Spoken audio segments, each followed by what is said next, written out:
start button. Okay. Well, last time, the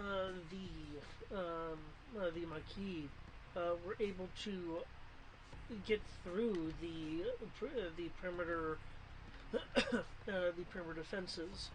Um, However, they were discovered during the stealthy scouting to get closer to the fortress itself, where they were ambushed uh, by smoke and a blade of gas, along with a team of super commandos. Following a unexpectedly quick fight,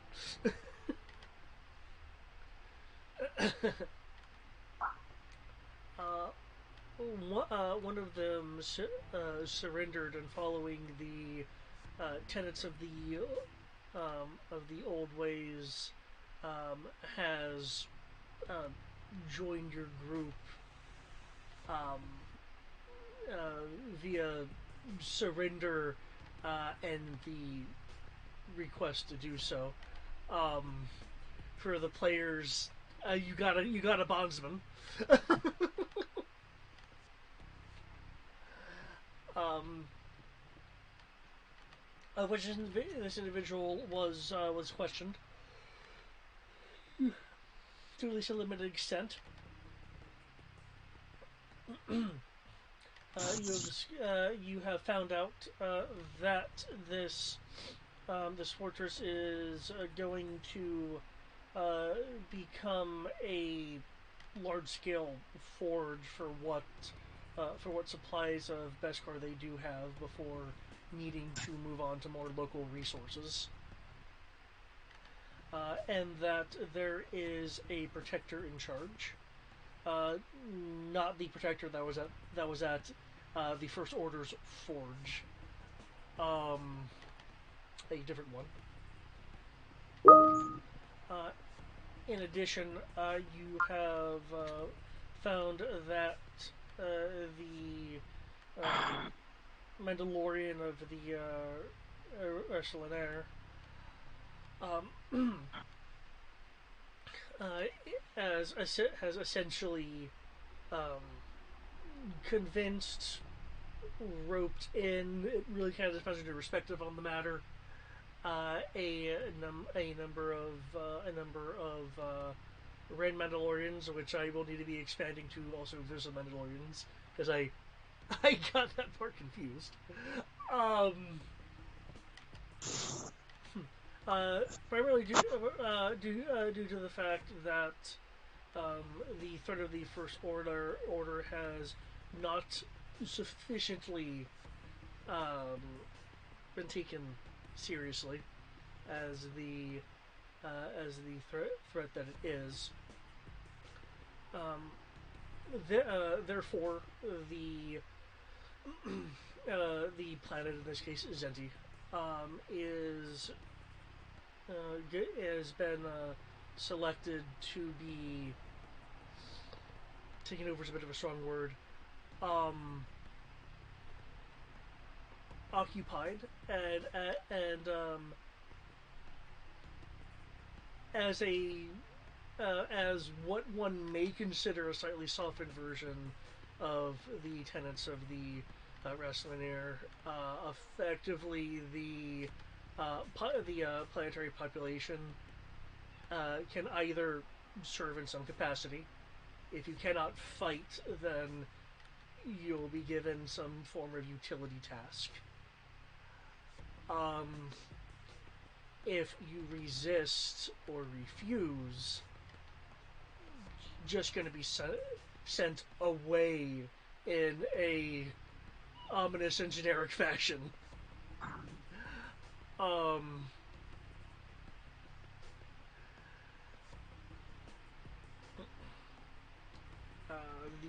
The particular Mandalorian doesn't know the details of that, whether that's being euphemistic or It's like, here's a ship, get the fuck out.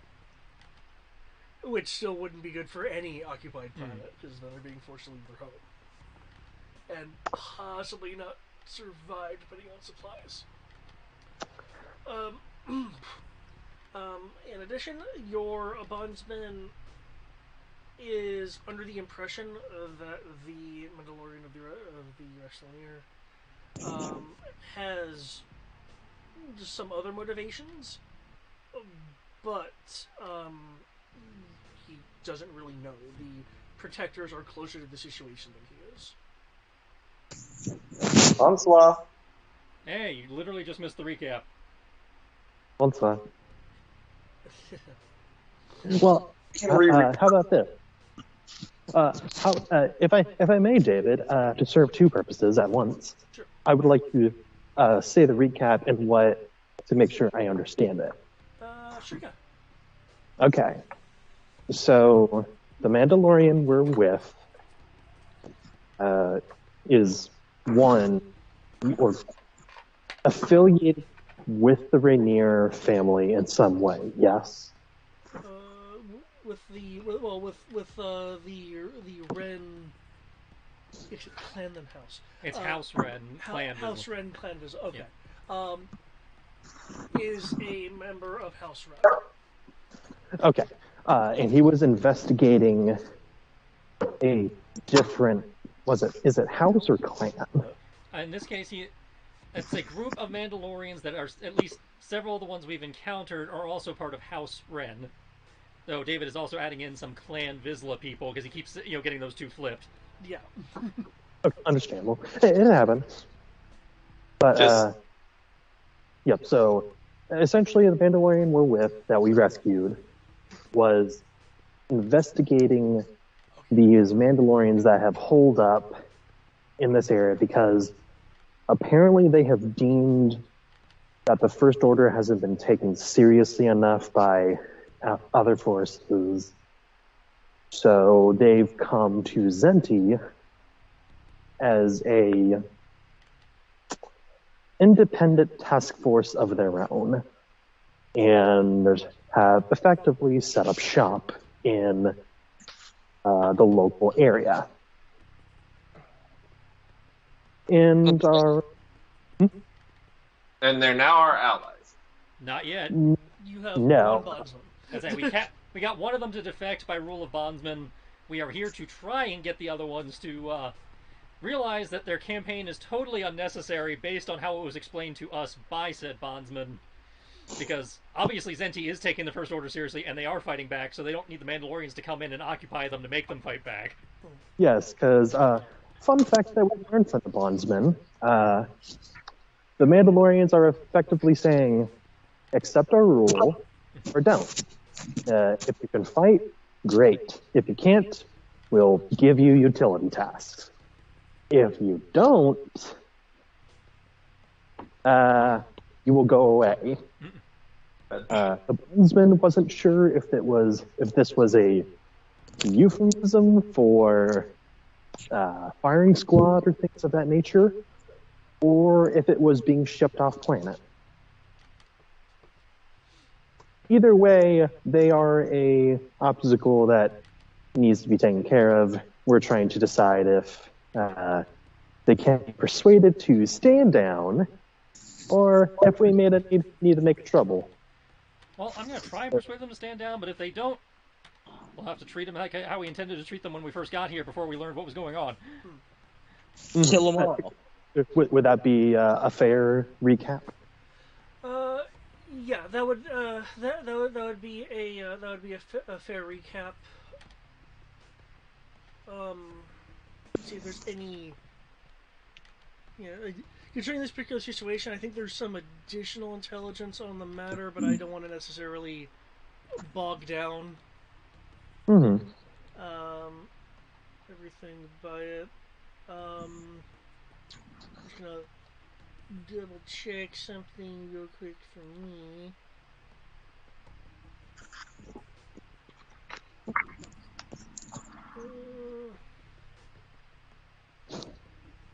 Nope. Okay. Why do I suddenly have the urge to watch Cars 2? I have absolutely no idea. I don't know, man. I'm not in your mind. It's like I just had the line from Cars 2 where Mater's sitting there. And the guy's like, such and such, British intelligence. He goes, Toe Mater, average intelligence.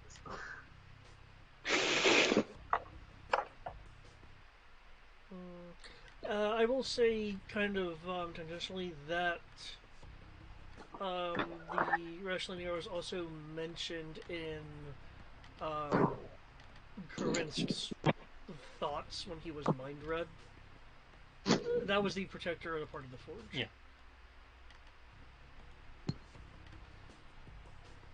Right, that he was like aware of them in some way, shape, or form. Oh, right, yeah. That okay, yeah, he was aware of them and knew that they were doing something, and that I don't know if he was for or against it, because technically Crow was the only one who understood that part. Yeah. I'm under the impression he shared it, but Yeah, I did. Yeah, it's in Tandy if you want to review it for later, unless you think it's gonna apply to something now. Okay. As a reminder, you guys are past the fortress's ray shield, and they have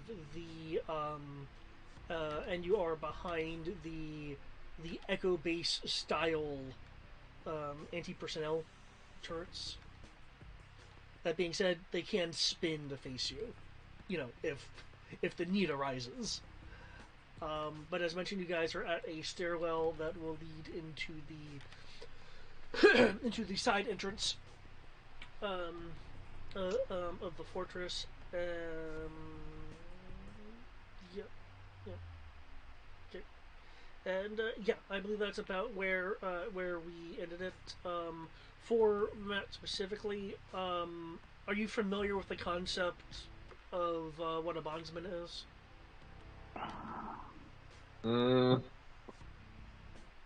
Not off the top of my head. Okay.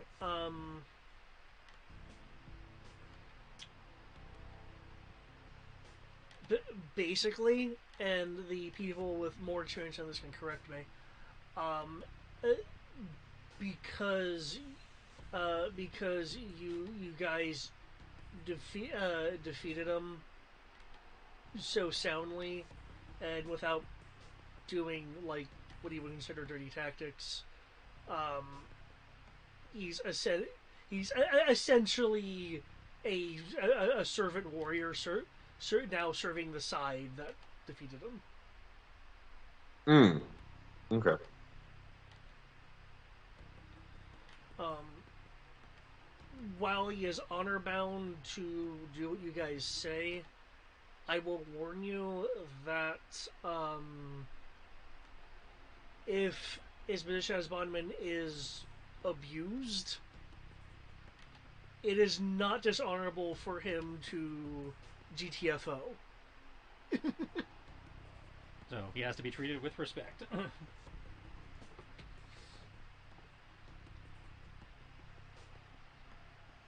In that he sees himself as a warrior, if you start treating him as like a butler, he may tolerate it for a bit, and then maybe one day just not be around. just as an example. No worries. I feel like, considering Xandor's background, that's definitely not something you have to worry about with Xandor. I mean, oh my God, there's Christmas carolers. Oh wow, where are you to get that? Presumably at home? Yeah, Huh? there's Christmas carolers outside. Keels. Past experience, there we go. Never had Christmas carolers.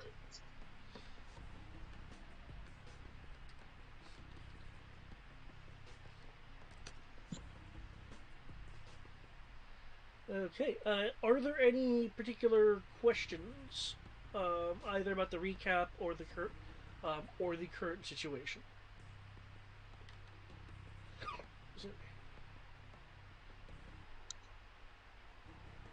In order to get us past the ray shields and all that, did I need to burn any resources? No, because the ray shields do not prevent you from walking through. The bondsman mentioned that the particle shields have not yet been established.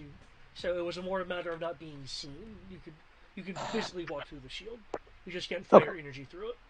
Yeah, I remember I was doing a tech roll for the ray shields and the minefield or something. Okay, just making sure I didn't have to On the make perimeter sure. fence, yeah, you were able to pull that off. Cool. That's all I need to know. Thank you. Yep.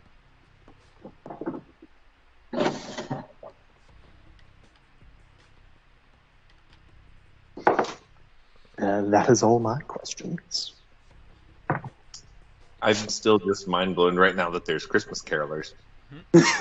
Honestly, I'm a bit They're not at surprised our as house. well. They're at the house next door. But I've been Christmas caroling, but never received Christmas carolers. Mm. Well, looks like we're about to carol the Mandalorians. Yep.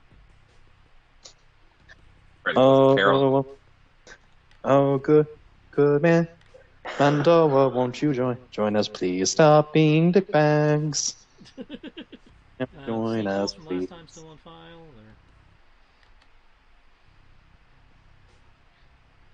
or... GF subsiding.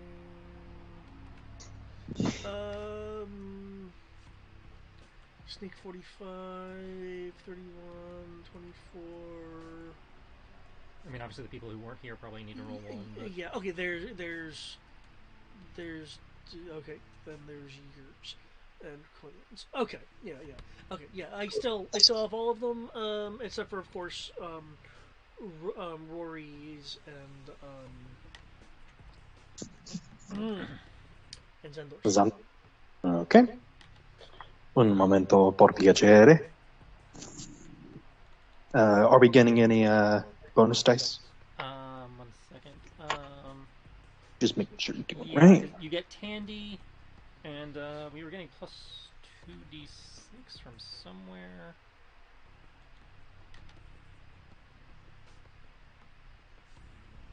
I'm surprised you guys can't hear them. Mike's not that good. Focusing on it, I do not hear anything. Your mic gain isn't gainy enough for that. 6, Tandy, and then my own stealth.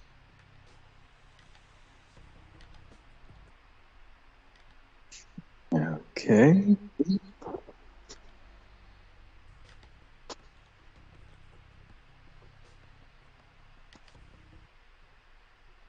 Uh, 34. For Rory. And Matt, we need a sneak from you. By the way, you cannot sneak away from the carolers. Have a total of plus 3d bonus to whatever your sneak is. In addition to whatever your suit did.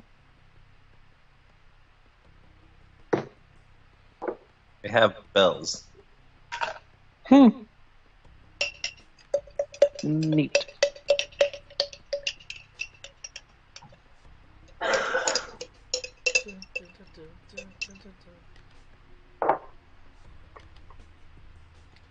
I'm just assuming that if a carols who carol the bells is going to be the TSO version.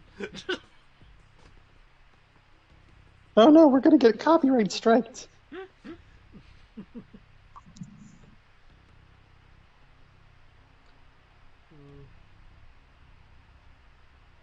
What if the TSO ever did a Star Wars cover? Oh, sorry. Is sneak under perception? Yeah, it's under perception.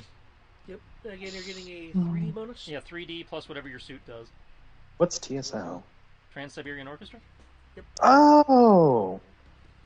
What song did you think they had done? Oh, there's a Carol of the Bells thing they're doing, and I was just joking that I hope the carolers do Oh. the TSO version if they do Carol of the Bells. Oh no, they just have jingle bells, not regular. Suit, suit.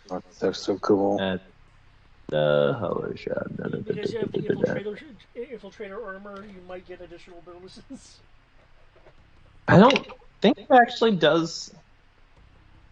I think it gives you bonus to or it lets you transform. That maybe, but who knows? Perception. Make sure to note your suit bonuses. Yeah, I don't see anything that adds to sneak, but Okay. I wasn't sure. You're the only PC Intel operative, so. I don't think we have any PCs wearing more, the same suit. Since everybody was a different department, everybody had a different suit. I think yours and mine are the closest to being similar. Just because of the nature of how I've done things. yeah, mine's not similar to anyone's since no one can see mine.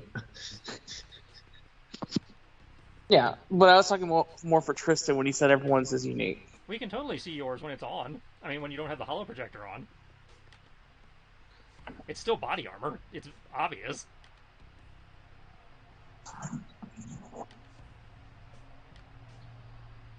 Okay. Is that your final number? That is the number I rolled, yes. Okay. Wait, yeah, you already added Tandy, yeah. Yeah.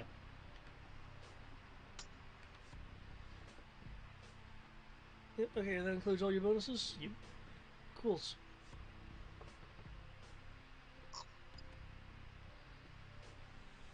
Okay. I think you guys are going to be continuing up the stairs. Yep. Did this have a new guy open door? Since I assume he has whatever password or key or knowledge of whatever landmines they put on the other side of the door. Oh, quick thing, and I guess private comms.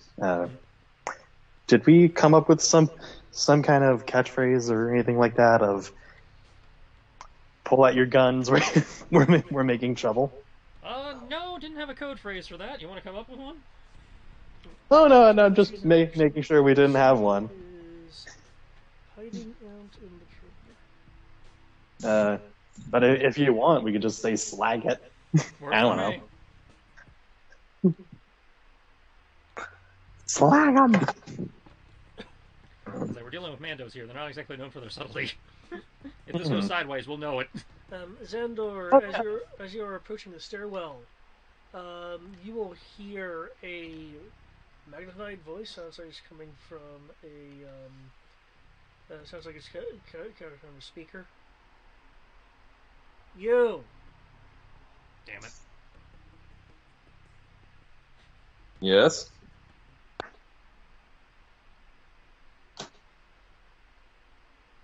Turn around slowly.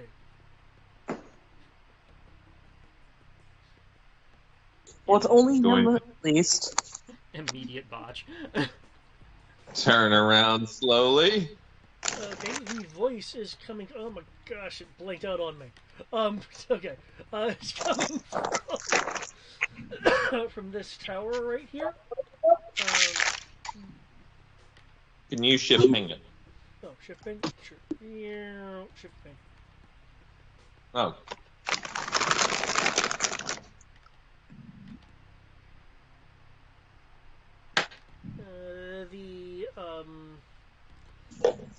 The tower is swiveled facing your direction.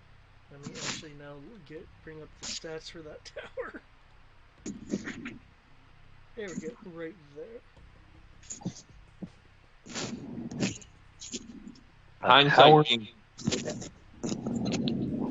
Hindsight being 2020, I should have disguised as the Mando. Well, a Mando. If you just I'm not supposed to be here either. So I would have still got. No. The one that we captured. He's literally walking with us, so that wouldn't really work. Well, the point is they didn't see the other guys; they saw Matt, so that might have worked. Actually, as I recall, they did actually see your bondsman, but the bondsman works for these people, So they didn't. So he was able to precisely word things as to not lie. Yeah. I believe it was, "I'm returning back from patrol." Now, that said, I did forget to mention this at the beginning because people were still coming in. We do have a pool of 5 character points. Yes. From that one of our raids brought back. So if Matt wants to throw one of those character points at this, we might be able to avoid this encounter. Yeah. Go for it! And not blow our cover immediately. Throw it! I am willing for that. Throw it! Do it. It's going to be a what is it? Yeah, a power dive. It's a character point, so it acts as a power die. Yeah. Yep. It is an extra power die. Who's it will?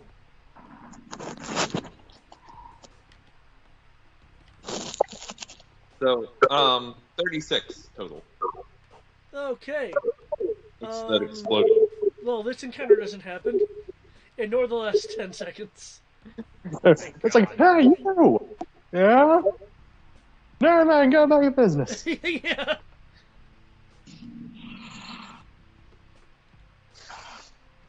He has armor, I have armor, I guess it's okay.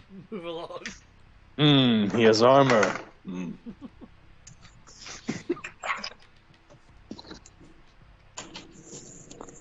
Okay. This fortress is clearly still under repair.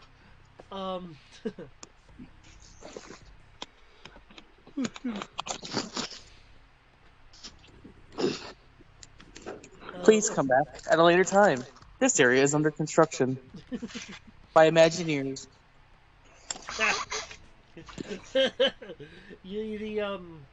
Your bondsman will go over to the door, fiddle with it some, and it will open. Here, let me get my green open line. It is open.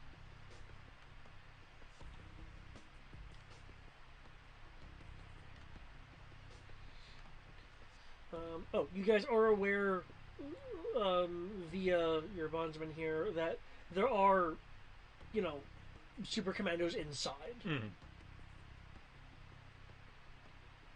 It's not empty. Alright. You've got point, new guy. Keep your head on a swivel.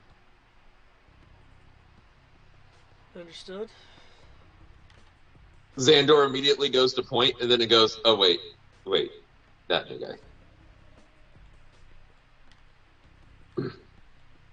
He's so used to being new guy.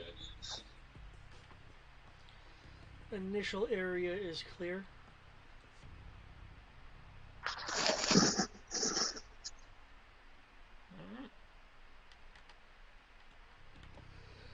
Excuse me.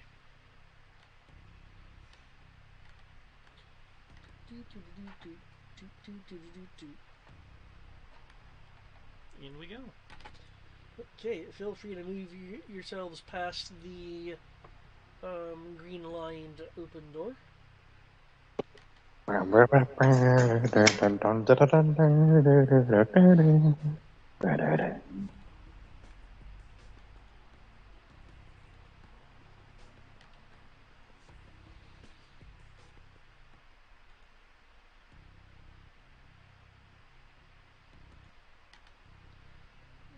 Okay,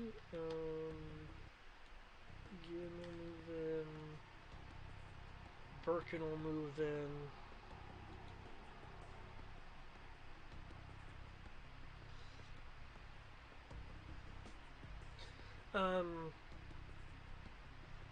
For those caring to notice, Birkin is still keeping an eye on the bondsman. That's reasonable.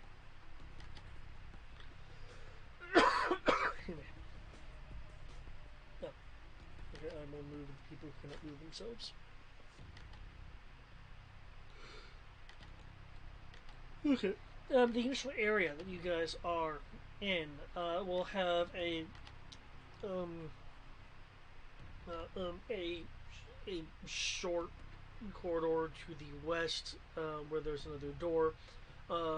North of you guys, excuse me, is still um, rubble from either damage or remodeling.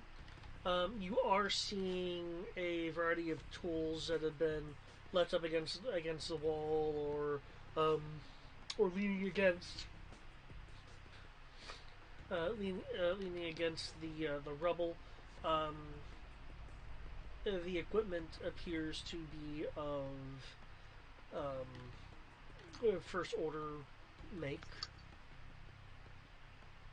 versus that of local Zenti stuff.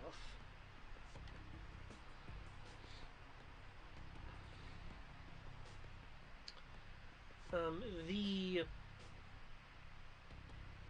the rubble here is traversable.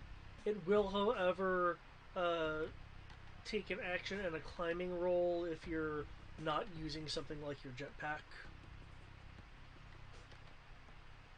It is not it is not easy, smooth terrain. So, Okay. there are some areas that are far more difficult than others. Like for instance, the much larger pile up here is, and I'll shift ping a bit to move the. Come on.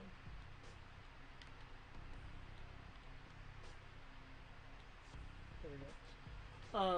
Like this pile up here is going to be a much more of a climb as it's nearing the ceiling.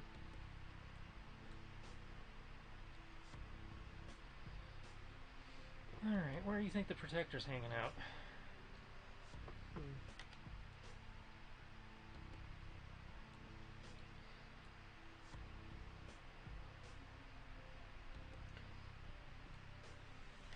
Probably the forge room, with the fortress on alert.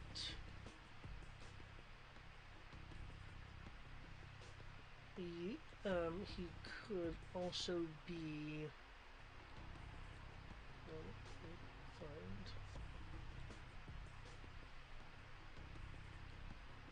There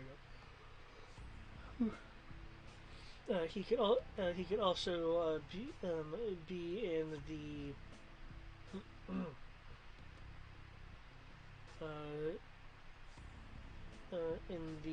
sub level uh, gathering some extra equipment. The sub levels northwest near the front. The rooms, it's adjacent to the forge. Well, let's start with the sub-level then, I guess.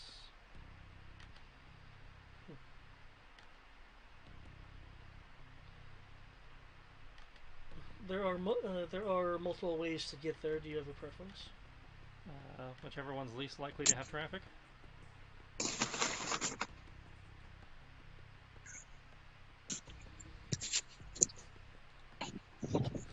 I can concur with that. As Dimitri becomes one with the rocks, because I'm still working.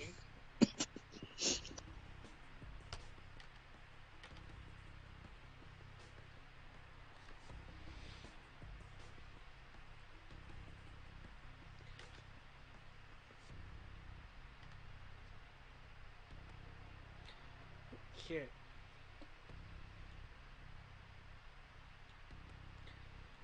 The door to your immediate west is opening.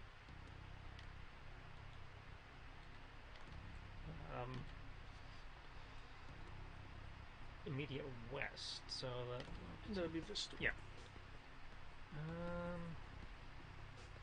So, by the way, this door. Yeah. Signal for everyone to quickly duck back outside. No. Duck up against the wall, I guess, since we're already being stealthy.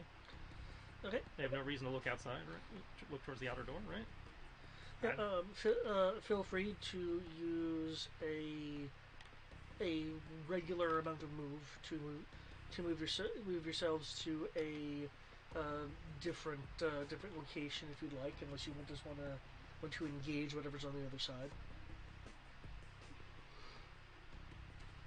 Pistols in hand, ready to engage, but if they don't see us, I don't need to engage.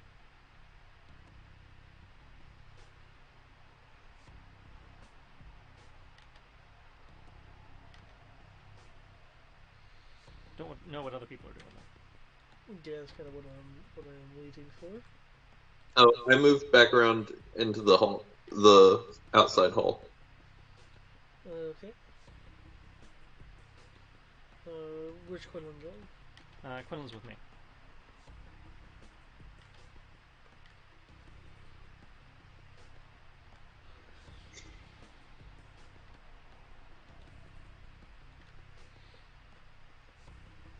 Just for posterity's sake, I'll go back as everyone else is.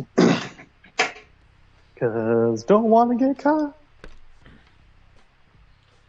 You think you're going to go back with everyone else? Yeah, that's what he said.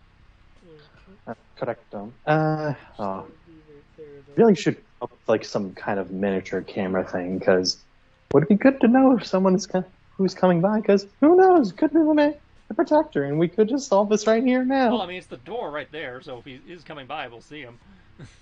Okay, never mind then. Ignore me. Yep. No, you're fine.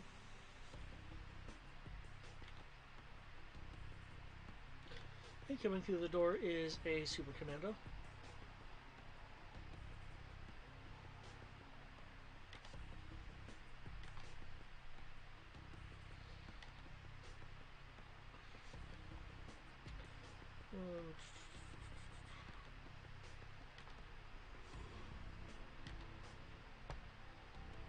See.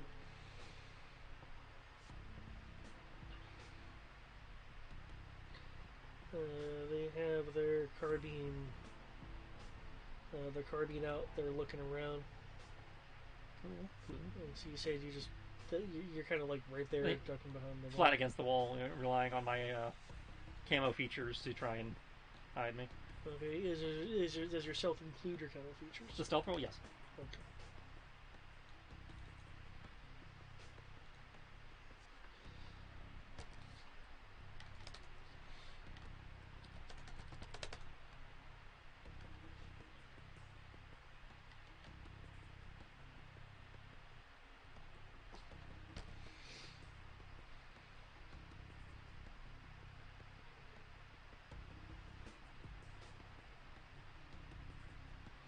Okay, so that 43 is yours. Okay.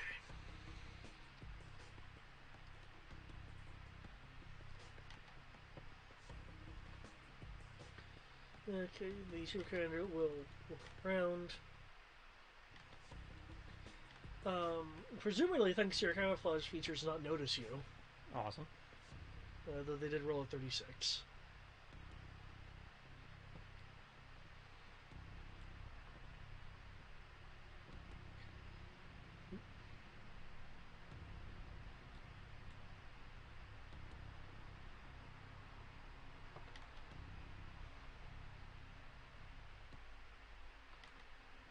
You'll hear through the helmet. South entranceway is clear.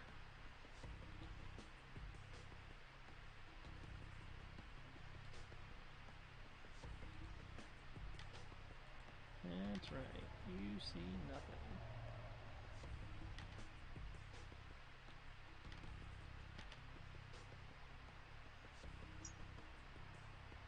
Actually, question, David, as he's walking along.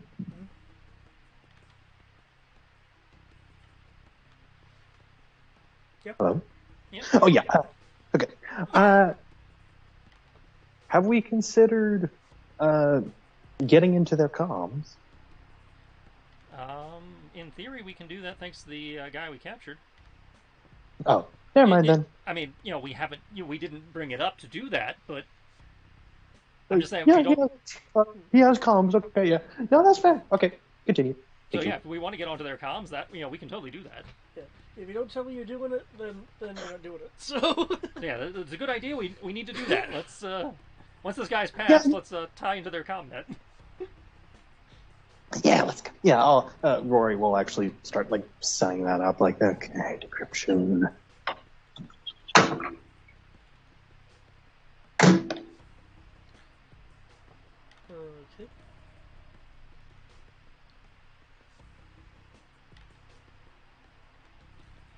That's why it's not working. Okay.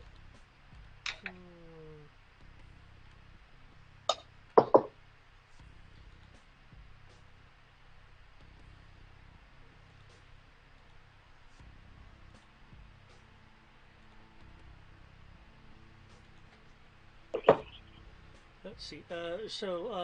Yeah, after he passes, you're gonna tie into the comms. Yep. Yep. Will that be sensors, technology? Usually that's communications. Yeah, yeah, that'd be communications. Is that mechanical? Yeah, that's under mechanical. So I think your suit gives you a bonus to it.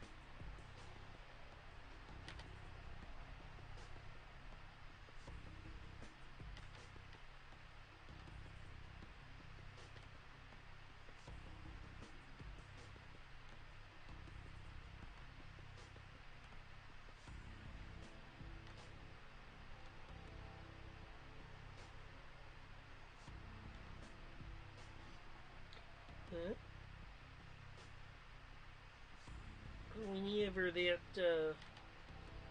okay. Yep.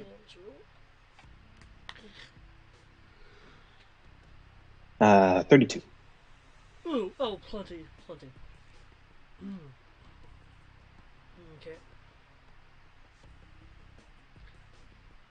Alright.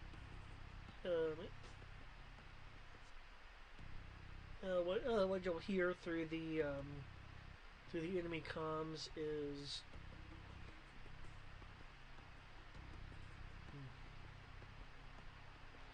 you may not be seeing them, but they're still here. Laura can still sense something.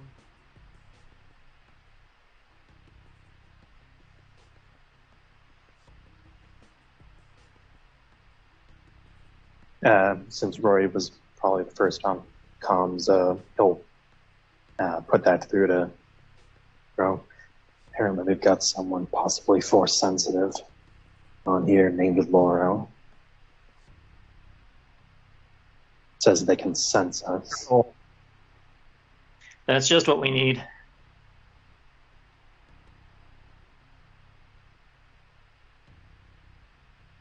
We'll use our force to counter their force.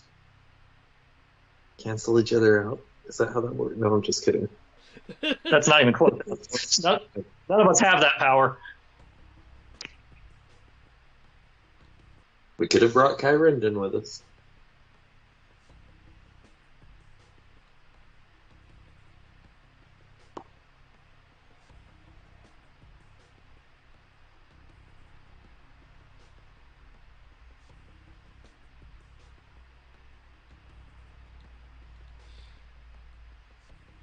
And there'll be check-ins from some of the other posts. No one's found you so far, so it's just going to be a lot of don't see anything. This area is clear. Comments like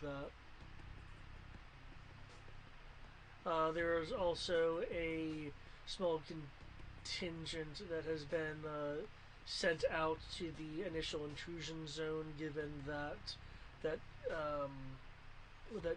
group of commandos hasn't reported back yet.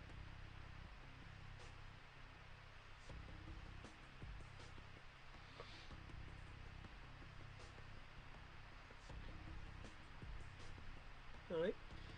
Well, the Piccolo Super Commando that you guys saw went off to to search another area.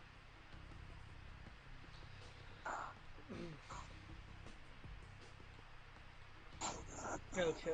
The nearest way is to cut west through the galley, and then north through two rooms, which would be.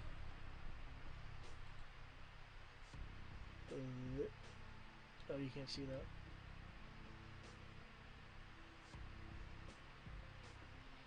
Which would be this way. That does have the disadvantage of going through the main area, which your bondsman did say that the main area is just in general guarded. Alternatively, you can go forward, cut through the forge, and then use the northern end of the forge to get to the lower stairwell, according to your bondsman. Well, given that we've already had a near miss on stealth, probably should take the way that is less likely to have encounters. Okay. Well, keep in mind, going through the forge was one of two possible locations of where the protector may be. Okay.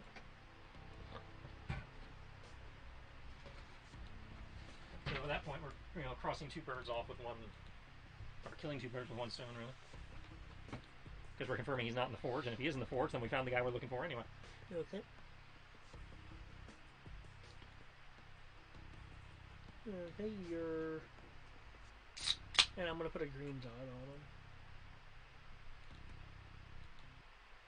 Okay, your bondsman has gone forward to the area which will have, which has the forge entryway.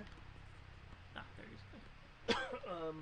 Progressing forward, there is a power line on the moving along the ground that, if you were in a more hectic situation, may be a bit more of an issue.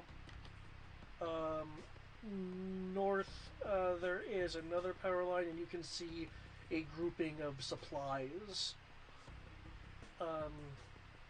in the northern circular area, which still has a number of areas that needs to be fixed. The supply crates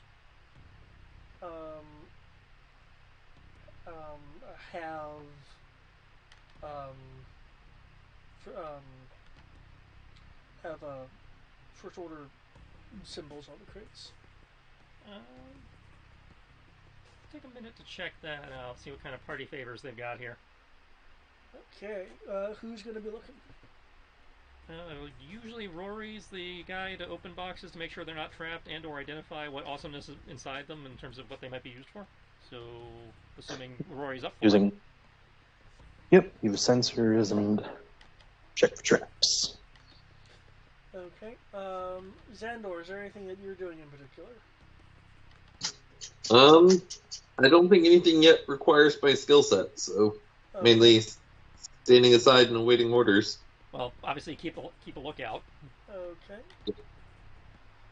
Feel free to move yourself wherever you want to currently be, and just let me know if there's anything in particular that you would like to do. I am making no assumptions. Where is Drory in them? Rory should be moving up to the northern circular area over here where there are supplies. Okay. I will keep a lookout then on the south end behind us. Unless that's search for keeping lookout. That'd be search for keeping lookout, yeah. And I believe bonuses apply. Yeah.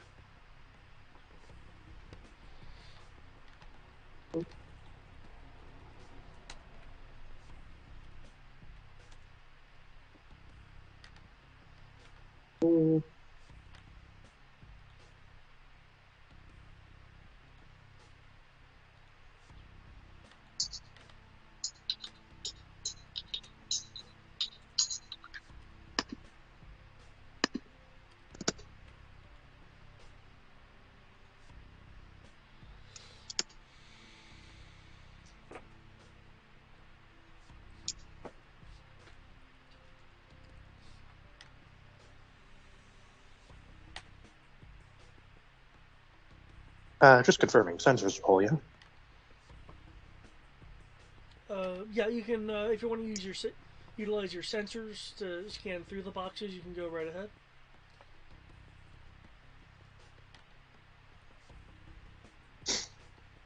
There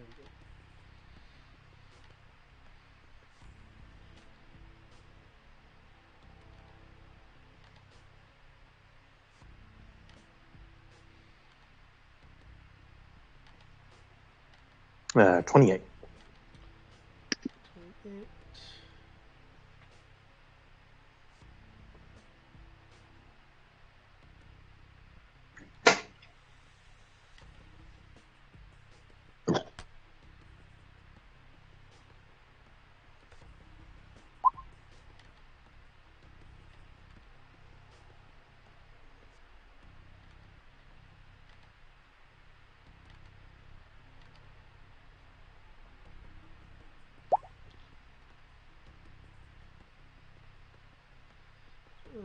Okay. Scanning the boxes. They contain. Excuse me. What you're picking up is aside from like general construction material, as they're clearly planning on rebuilding this place. Um, you're picking up blaster packs, power cells, um, a number of fragmentation grenades, high quality tools, heating elements, components for shield generators, components for um, for an interlinked targeting computer system.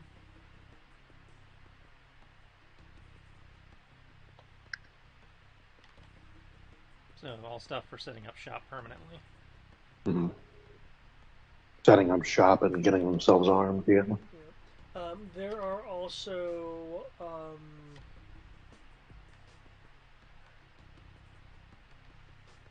5 crates, at least in this area, of unidentified material. These crates do not have first order markings on them. They have just general I'm a box markings on them. Your sensors can't identify the material within them. You know, it identifies it as metal, but it's not reading as Durasteel or Zeskar. Would Beskar be in his database? Likely not, unless it's specifically been logged. Well, since the Mando and Sky both have it, I wasn't sure if that would be something it's encountered before. A general scanner, I wouldn't think would have Beskar. Okay.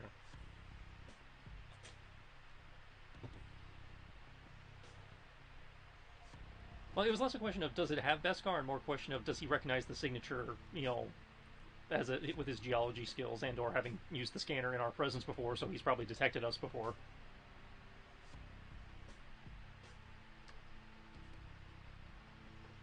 Well, again, my question is, I should then ask this: is Beskar in the Maquis database? Because whether he's detected you or not is I don't know if he's paid attention to, because usually he's in line of sight of you. Yeah, guys. fair enough. And that's not something I have a reason to put in its handy, so yeah, probably. Still, he's got his geology skill, so. And he has heard about what Beskar is, given that it is known to Mandalorians, and we literally have a Mandalorian commanding us. Yeah, and like I said, as I recall, he has a geology skill. If you want to use your geology skill to identify it, you certainly can. Try. By the way, since this is just something that I keep thinking of while I'm currently working, we know they're no longer genocidal maniacs or hypocrites, or they're still kind of hypocrites. Well, ish. But couldn't we, theoretically, because we're wanting a conversation, just point out that they're not superior enough to prevent us from getting in their base and say we want to have a conversation with them? We could, but I'm trying to make a point. What are we trying to make right now? We've already made the point by being able to get into the base in the first place. That's my point. No, If I can walk right up on the protector and go, "Yo, as opposed to flagging down a guard and going, "Take me to your leader." But we're already inside the base. That's what I'm trying to say. Is like we're already right there. They couldn't really prevent us from doing it at this point. Well, the further in we get, the more that point is made because we're still kind of by the door. Okay. Yeah, it's a show of force or show of strength. Yeah. Anyways, I was going. We're on the same page though. So I just wanted to put that out there. Like, wait, why are we being stealthy still? Can't we just we made our point? We're just wanting to make the point even more. That is better. 19 for geology. You said 18 for geology? Okay. Only one. If you are taking your time to think about it, you can add a d6. I don't think Tandy has geology. No, I don't think that's one of her scholar skills.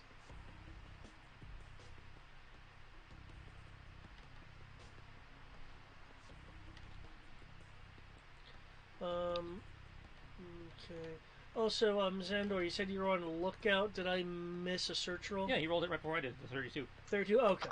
Okay. It wasn't labeled, so I wasn't sure what it was.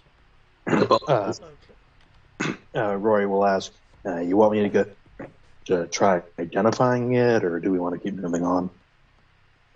1 second. Walk over. Did he actually open it, or is he just running the sensor? All I've been aware of is he's been running a sensor over it. No one's told me they've opened the box. Fuck it. Crow, open the box. Okay. Now that you're seeing it, I can just tell you what it is. The box are bricks and bricks and bricks of Beskar. Yeah, I certainly hope the Forge Master would recognize Beskar. Okay. Okay, yeah, they're definitely planning on staying for a while. That's a lot of Beskar in one place.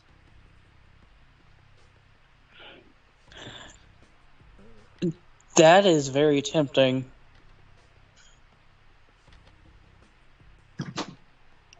Roy, make armor out of it. Oh, that's Beskar. Okay.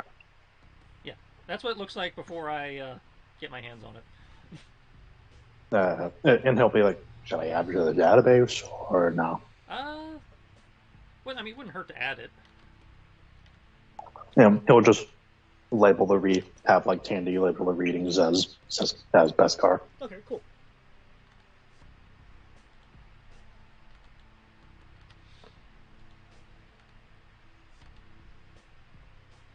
And let's close the crate for now. We may come back for that later.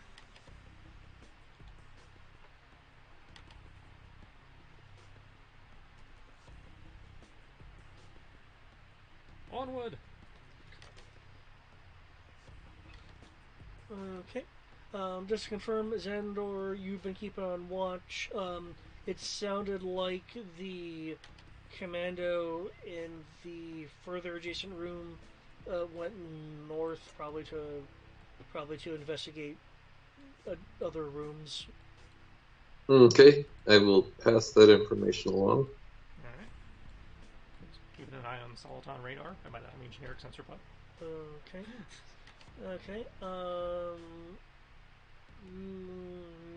Who's taking point for going into the forge area? The guy who probably won't get shot if he goes in, and actually probably has the keypad code. Okay.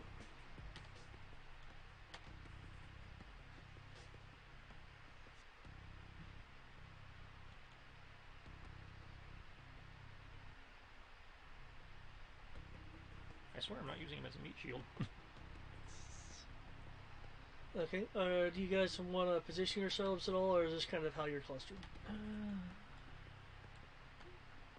I'm gonna stack up on the side of the door here, just in case something does go sideways. Okay. I have to ask this, since I only have 40 minutes until I'm off work. Is the wall too thick for me to Kool-Aid Man through it with the AV1C? Probably. I mean, it's stone. Well, I mean, it's not like 5 foot thick or anything.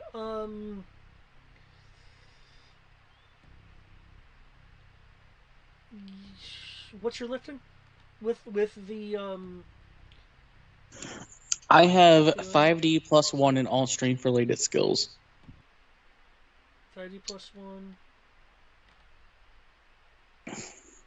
Because, yes, I do not have a bad knee in this game. I almost was thinking about the Krogan. Based on what you told me, 50-50.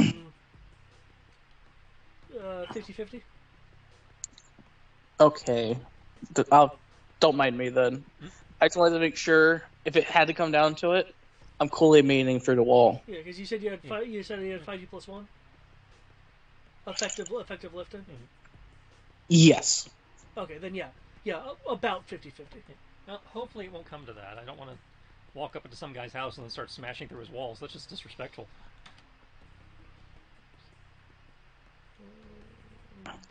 And who says they don't want to get rid of that wall?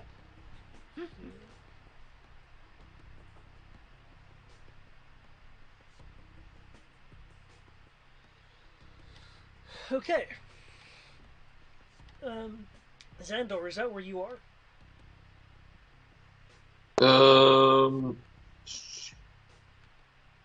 Yes, that is where I'm posting up.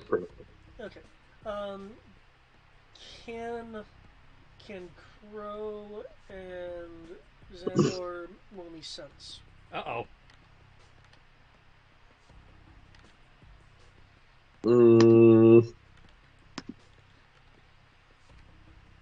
If I say no, will something bad happen? If I say no, then I just won't tell you anything.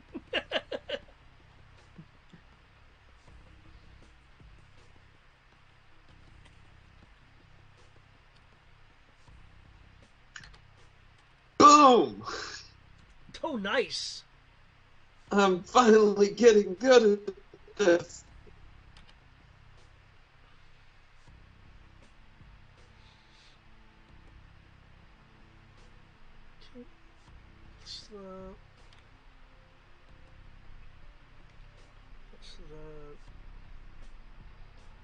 Okay. Here we go. Wow. Wow, okay.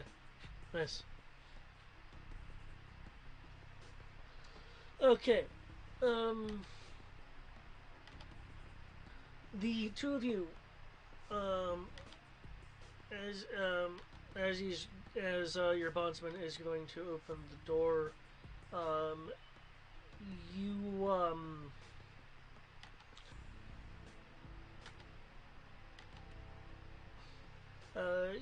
you sense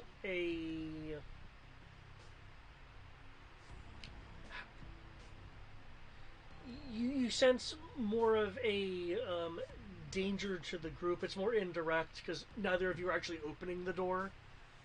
But opening the door will have a potentially detrimental effect on the group. You're not sensing any kind of immediate lethality to it.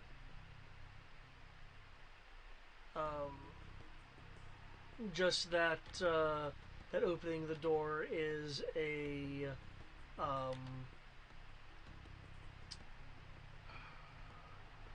alluring prospect.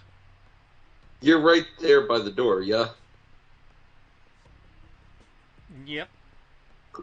I will whisper in comms. Khan, stop him. Oh. Like, hand up, like, hey. Okay, your bondsman will stop. Now, you said opening the door is not immediate danger, it's putting us into a dangerous situation, right? Yeah, it's a better way to phrase it, yeah. Yeah, like, like, without being too direct, because you're not actually probing into the specifics. It's not like you're going to immediately be shot, but it is a detrimental thing. Mm-hmm.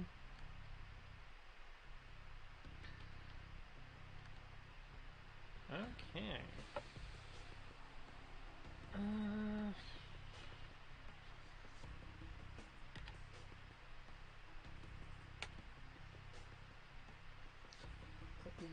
Going in for specifics? Sure. I just saw you rolled it again. So. I was thinking about rolling life sense, but that one makes more sense. Okay. Because I keep forgetting you can do that.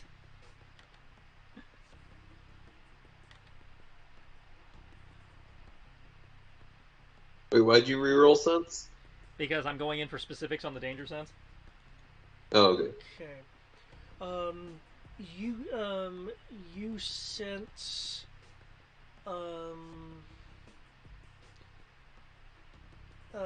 you sense that there is a person or persons, um, um, waiting on the other side. Not directly on the other side of the door or anything, but by opening it, it's like a "you will be seen" kind of thing, as there is a person or persons in wait. I hesitate to say ambush because it's not like you're gonna instantly be shot when you open the door, but an ambush posture. I'll phrase it that way.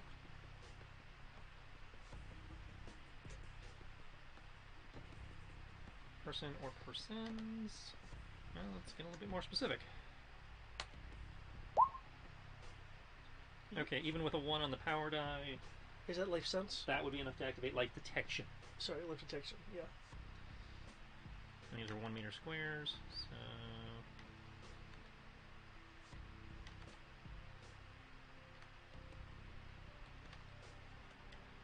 10-meter circle. I guess I'm getting up there now.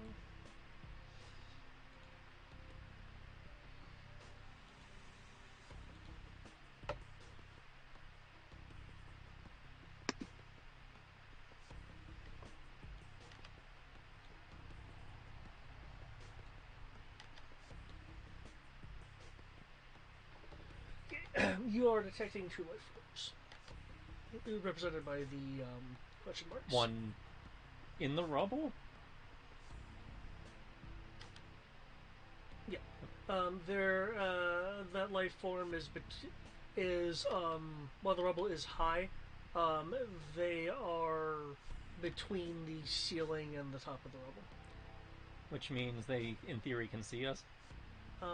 If they're positioned correctly, you nor Xandor saw anything when you were kind of looking around. Which means either they can't see you, or they're hidden amongst the rubble well enough that neither of you saw them. Well, I'm going to lean towards the ladder. Alright.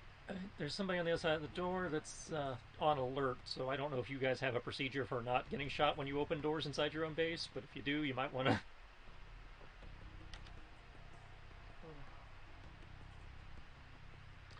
It should just be a matter of walking in and maybe having a conversation if they think I'm suspicious.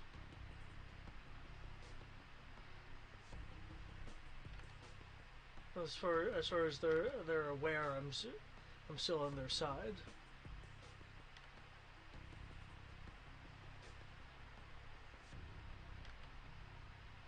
Your call, Vode.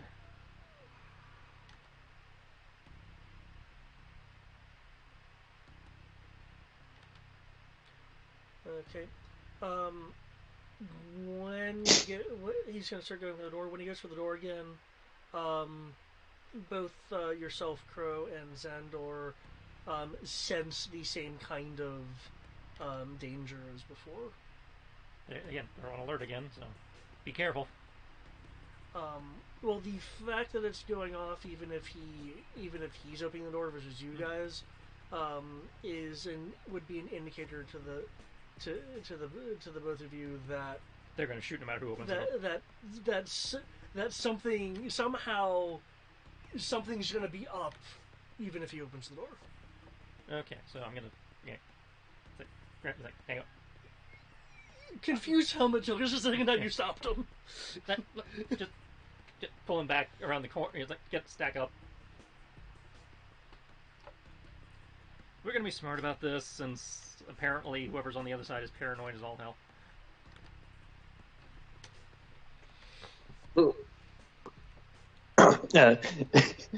Very cheekily, Roy will be like, "So, boss, what do we do if someone like you is on the other side?" I'll let you know when I figure that out. Before we continue on, I noticed that Rory's token is still like at the. Yeah, I have moved. I've been trying to do things. Sorry. Oh, okay. Okay, not a problem. I just want to make sure that you're positioned where you actually are before a potentially instigating action is taken. I mean, the answer is you just use enough explosives and the problem will solve itself.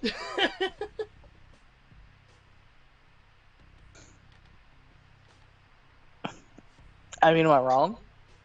I don't know if I can set up that many explosives in time. Besides, we're trying to have a talk, not restructure the land. You didn't say whether or not they'd be alive or not at the end. You just said how we deal with someone paranoid. The simple answer is you just make the problem be gone. Okay. And say, there's nobody in front of the door when the door opens. Alright.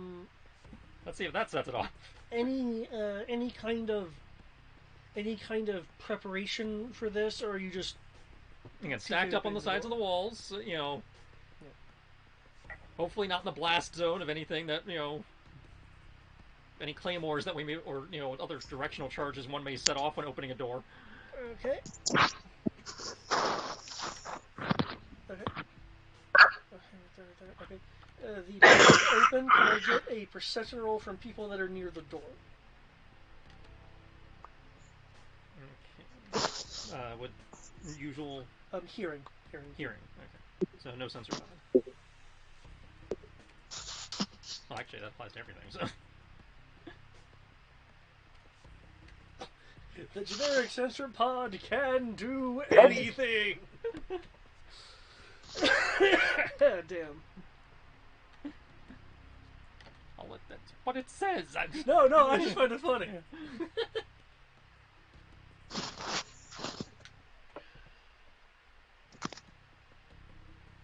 Parabolic hearing probably would not apply here. Unless you've directed it to listen for something. Oops. Upside, we do have our super earmuffs.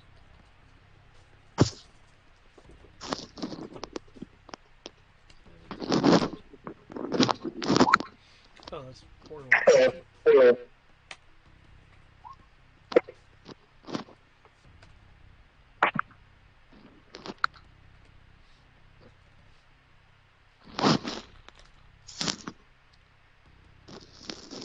What is your perception? Your perception is that.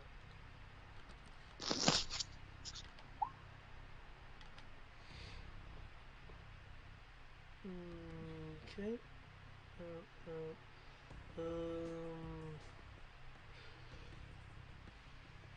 Okay. Crow, you'll be able to hear when the door opens, a particular kind of, a particular kind of, shifting. It sounds like that of someone, bringing their weapon from ready to, like, to, like, aiming. As you hear, like, some movement of clothing and the particular, movement sound. No immediate shot. Presumably they're aiming at the now open door. It's glance over towards the bondsman. You want give him a shout out.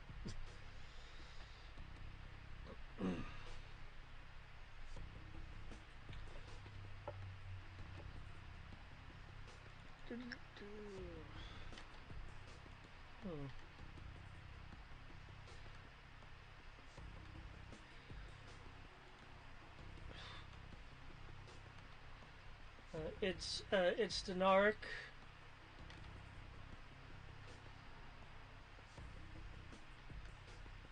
I'm gonna be going through the door. Don't be too trigger happy.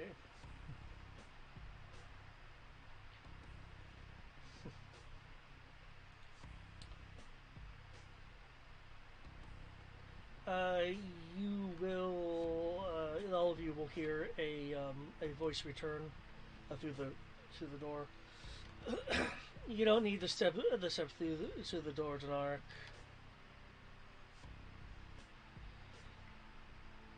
I know that you are not with the group you left out with.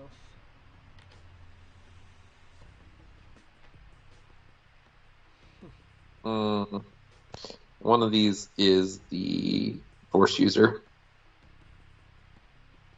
Or just, is, on comms with the Force user.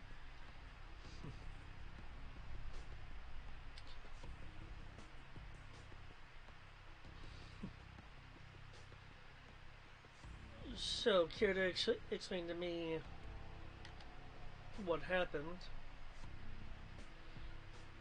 I will assume that you're the reason why these other Mandalorians were able to penetrate our defenses so easily. He's just a little uncertain when he says other Mandalorians. I was going to say, as a point of pride, it would have happened anyways. As it just glances over at the rest of the team on the PTP, he's like, that's the second time you guys have been confused by Mandos by Mandos. Maybe I really need to redesign that helmet.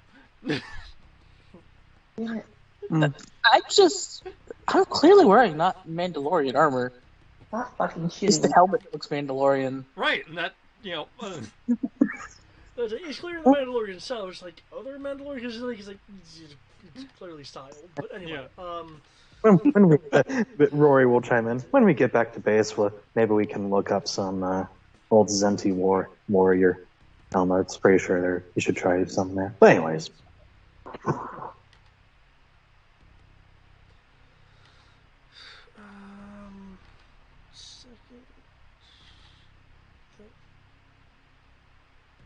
What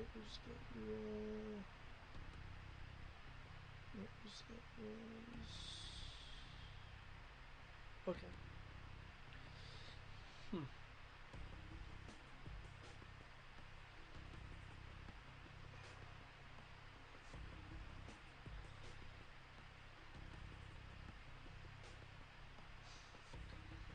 Though I do have some more specific questions, not for you, Denark. well, if you have questions, you going to invite us in then? And not shoot us.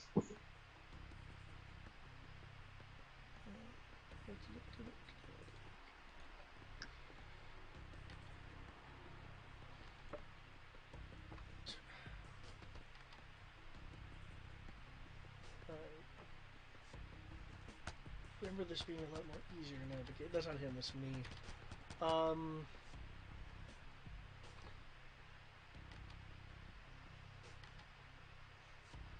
Really though?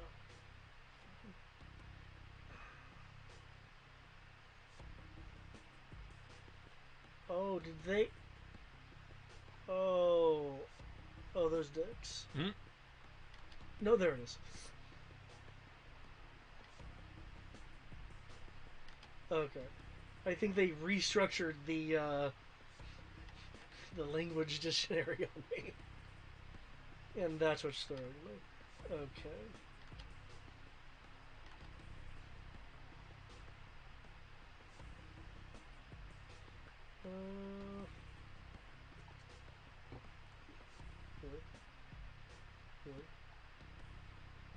fine.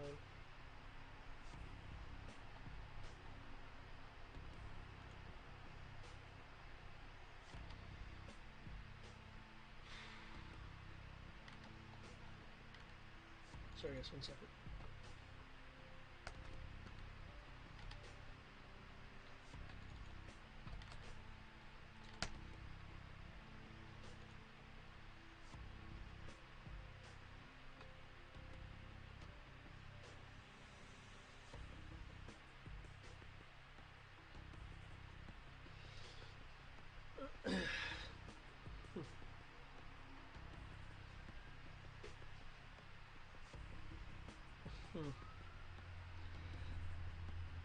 Well, I was going to invite v- of our the language of our Birkin and yourself inside.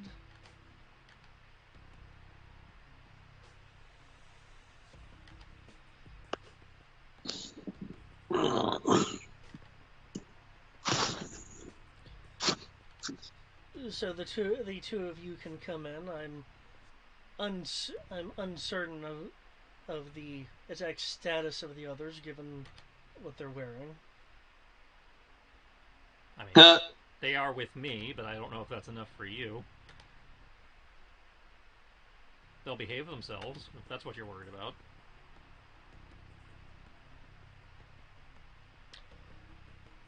Rory, put down the dynamite. At least it's not TNT.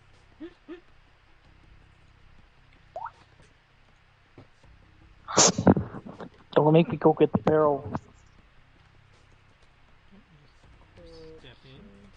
Um, I will take you at your word. Oh, good. Hey, you guys can enter the room if you would like.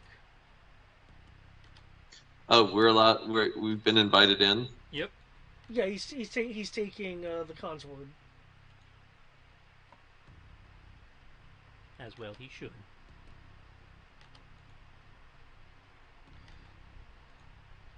Well,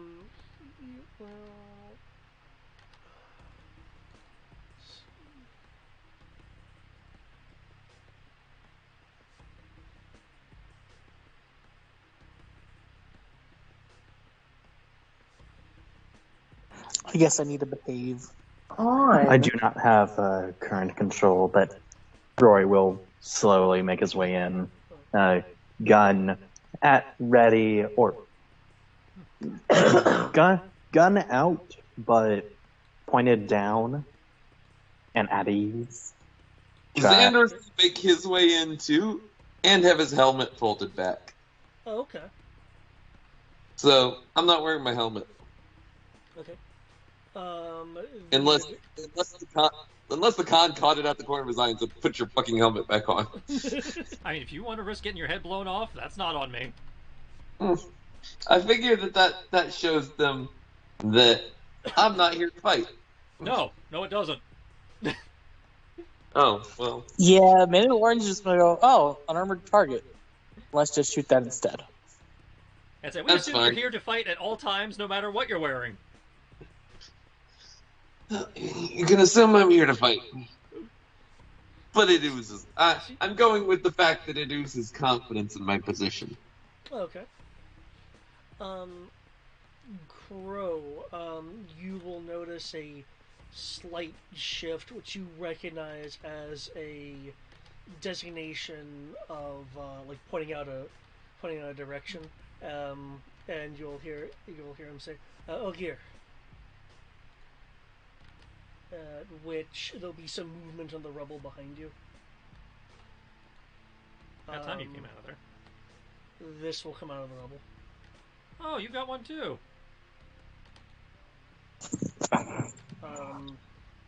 This is Oh. the Warren. So he has a code one. Well, he has a dog. I mean, Oh.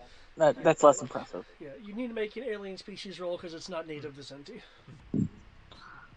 Someone roll 2 dice, please. I want to know if I know this for some reason.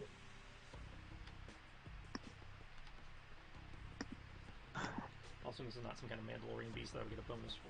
So. 13? 13? Okay.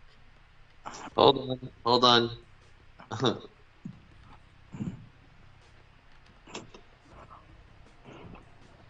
If it comes near me, I'm going to growl. At the moment, it's just up top. It's not, fucking with anybody. I know. I'm just saying, if it does come near me. 23. Okay. Okay.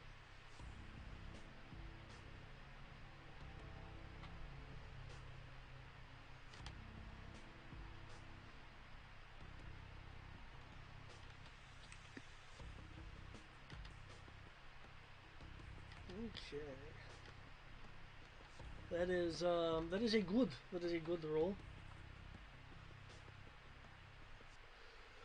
I assume I had 13, or was that your roll? That was my 13. You said please still roll 2 dice. Just 2. Well, 0. it's Andy, I guess, because 0. Andy. Well, I rolled a 1 on the power die, and you only had 2 dice, so 0. So you get Tandy as well. Not for knowledge check, generic knowledge checks. True. Damn. She can only buff skills. Okay.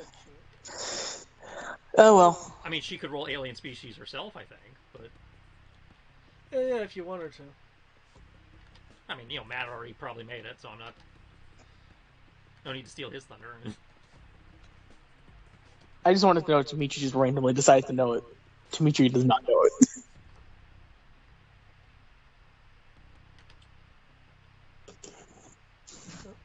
Come on. Okay, yeah. Xandor, you're the only one to All those dice I took in alien species paid off.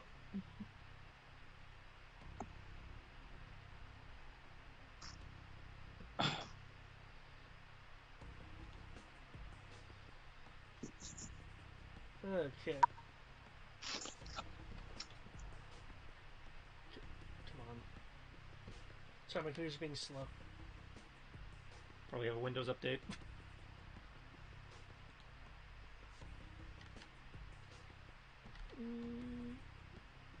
Maybe. I had a big one last night, so that's what I'm guessing.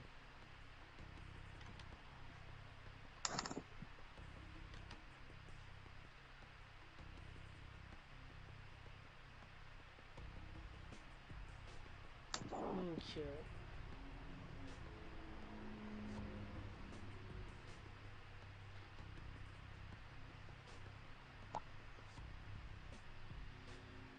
Okay. It is a. It is a. It is a hunting animal from the planet Tokumia in the Anaat sector of the Outer Rim. Tokumia is a mostly icy, frozen world. There is a bit of a bit of forest and ocean as well, though it's mostly frozen.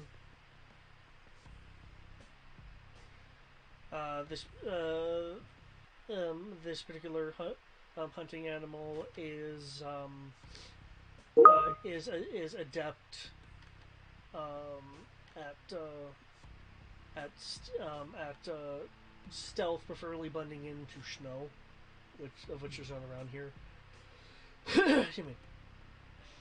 And generally quickly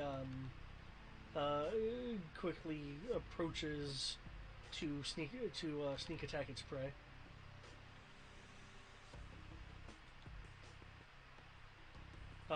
This one, just by the looks of it, clearly looks like it's been trained up from its native tendencies.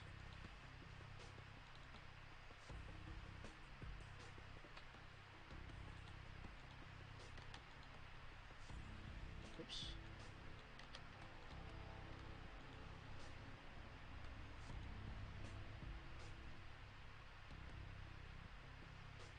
Oh, I will pass that information along. All right.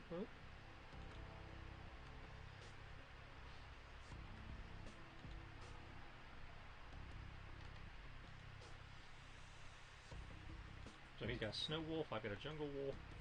Pretty much.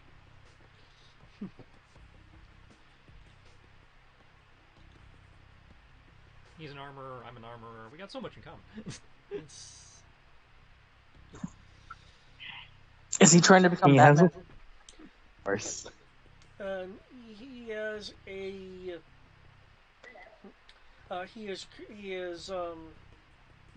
currently. Come on. Yeah, I'll need to run some stuff to find out what's making me so slow right now. Oh, I guess I could start my opening task manager. Yeah. Um,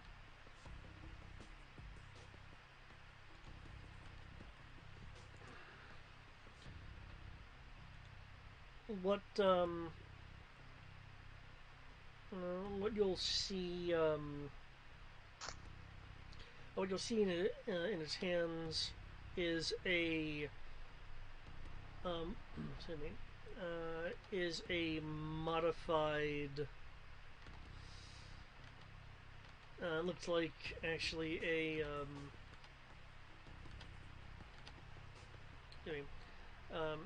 heavily modified DC 15. Ooh, old school. If those aren't aware of what that is, it's one of the clone trooper rifles.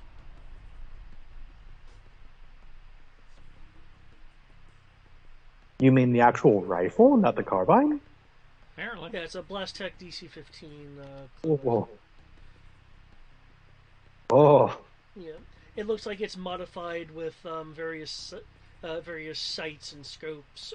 Rory, if you want to make a blaster repair roll, you can eye what some of the modifications are.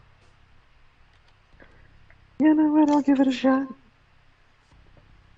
That's a tech, Feel right? free to factor in your engineering as well. Oh boy.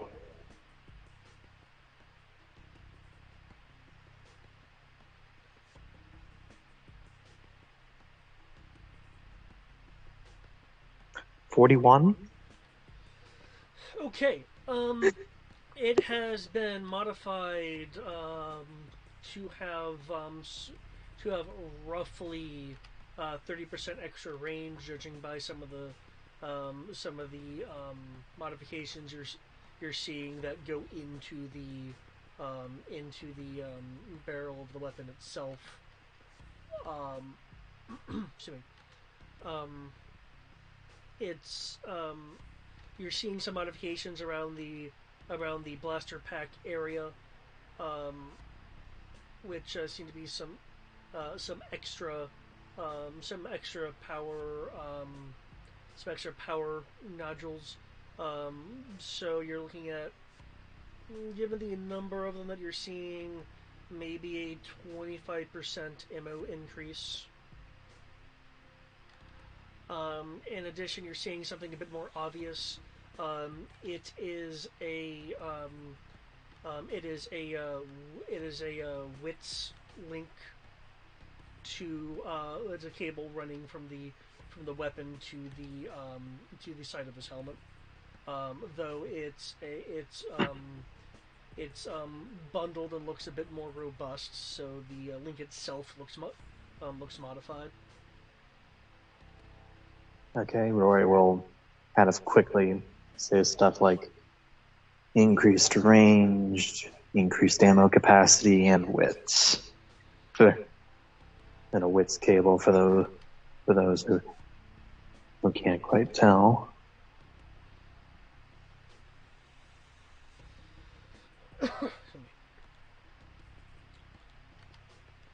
Fun.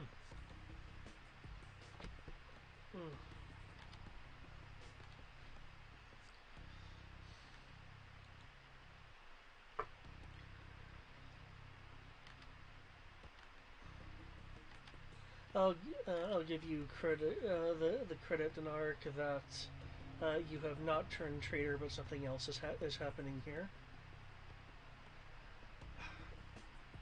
Birkin, are you the one in charge? Birkin will scoff. Not this time. I am merely assisting. Though it's good to have finally gotten close enough to a protector to have a conversation. If you are insisting on using that title.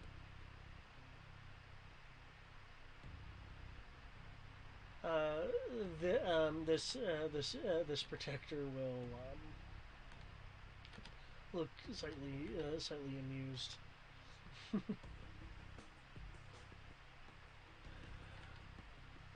Oh, that's the title that's been bestowed upon me.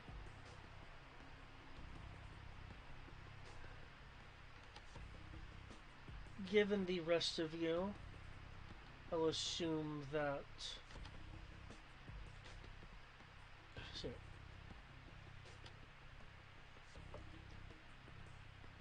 Oops.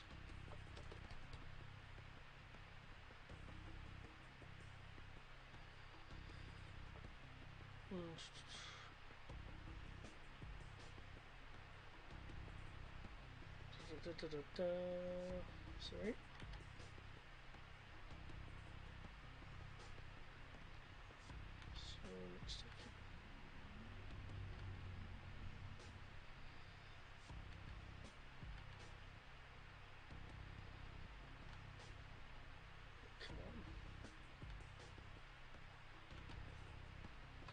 I'll assume the rest of you, except for you, slightly nodding towards Crow, are actually Mandorade, and they're merely playing. Wade, that's the son or daughter of Bandor. Oh. I'm afraid not, actually. They're the Maquis. You may have heard of them. The ones who are kind of rendering your campaign here moot.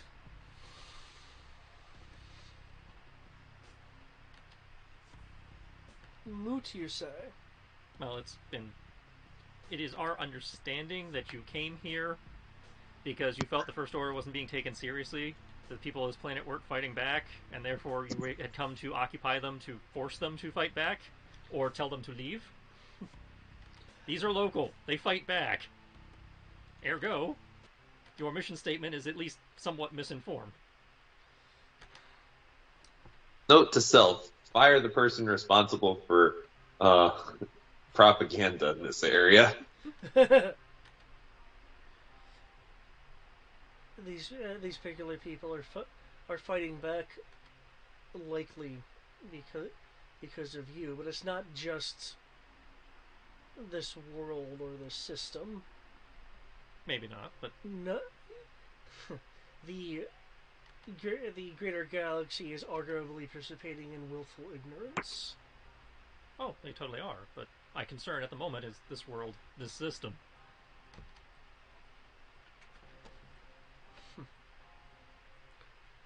Which I certainly understand.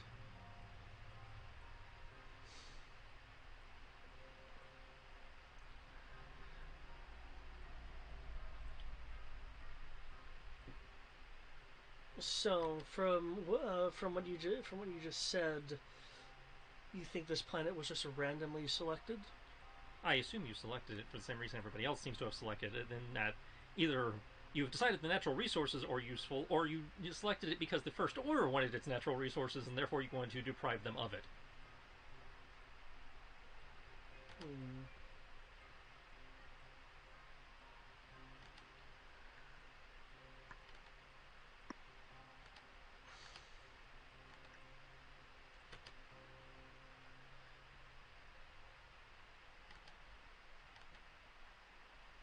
I'll look at you for a second.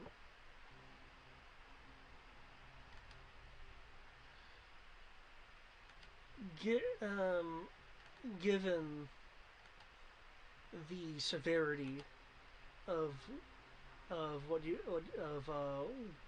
have undoubtedly been through, he gestures towards your armor. Mhm.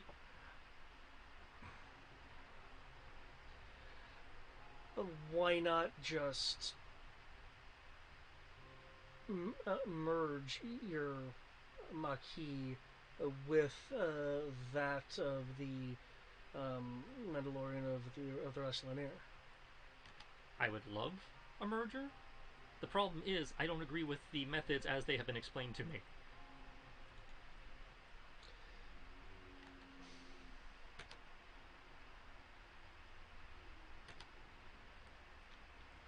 I'm not here, not going to, replace one occupation with another. There's a difference between teaching them to fight so they can look after themselves and forcing them into our culture at like the old ways.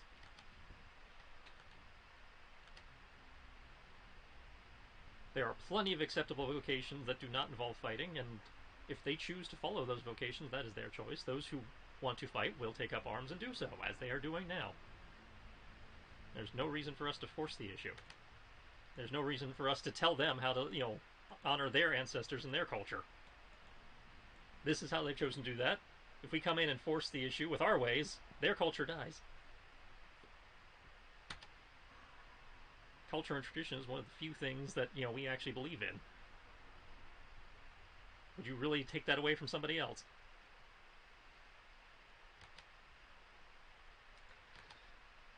Much like ours, their culture is within them. Displaced or not, they will still have it. In the short term. I'm looking at 2 or 3 generations down the line.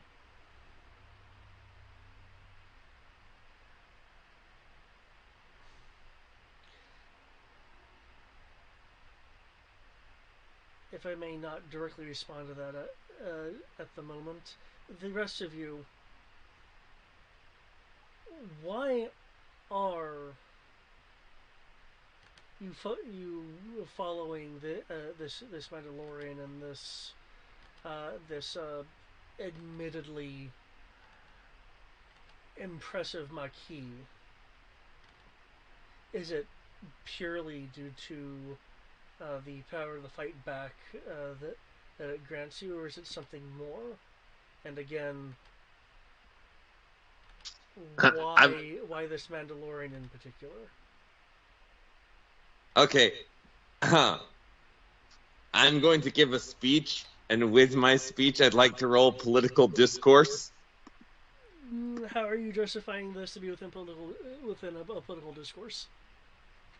Because it is basically, I am telling them of it's the same sort of stump speech I give to any other potential new person. Why the Maquis is the people to align with. So I am trying to politically sway them to join us versus us join them. Okay. This guy is fairly rooted, so it's not going to be easy, but you're kind of skilled in it. So, okay, yeah. Feel free to have a little bit of a speech. Okay. When I came to this planet, I told myself I wasn't going to get involved with everything going on. I was not going to align myself with one group. I was going to try to support all of them. That is until he looks over at Ro. Look over at who? Or sorry, at Crow. Sorry, I forgot the C. And apparently got the rest of the spelling wrong. Yeah. I don't know. But anyway, as you were saying. Crow. Then he's going to be like, that is until I met the Maquis. The Maquis have done more than any other group on this planet. They have successfully liberated countless cities. well, maybe not countless. I think that there's a count, but I'd say there's very clearly a count if you look at the map. I know, but they've liberated a majority of the planet. They've taken on battles that they were the underdog and won. They operate like a well-oiled machine, even though sometimes that machine might miss a gear every so often. It still works, and it provides the people with what they need, which is freedom.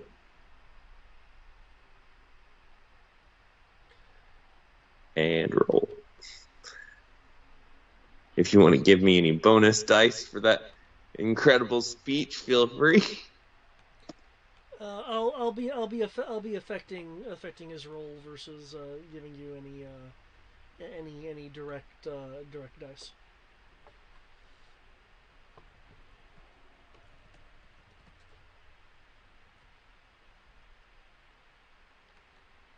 Is a 31, sir. Okay.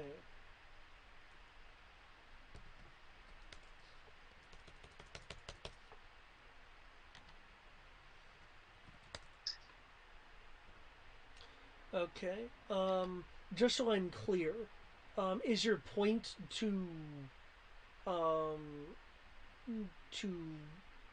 convert him, to convincingly explain yourself? Because I know you originally said you were just doing the kind of recruitment spiel. I'm just wanting to be sure that that's the. Well, our goal is to have these people work with us. So, yes, my goal is the same as what it was when we walked in here, which was get these people to work with us and not have to fight them. I don't know, David. Do you have enough dice to roll? It's roll 20, so I never know. Thank you. Freedom is nothing without the ability to hold it. However, we got the ability to hold it, but I can't go into all those details with you right now because you're not necessarily an ally, so we can't talk openly about our defense strategy, I don't believe.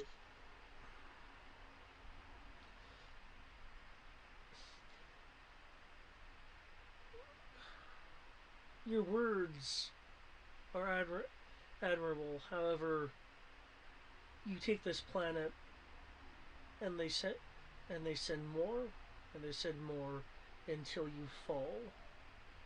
The Mandalorian Universal Linear has a plan in place to prevent such a trench war.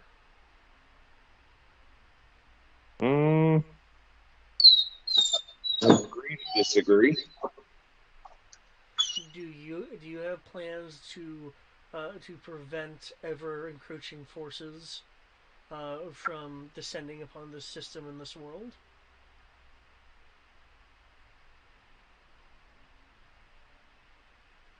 I mean, yes, but we can't necessarily tell them to you right now because, again, you're not necessarily an ally.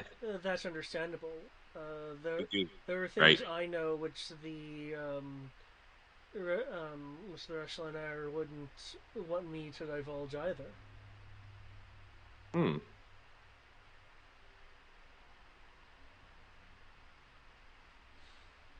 Oh, I tried.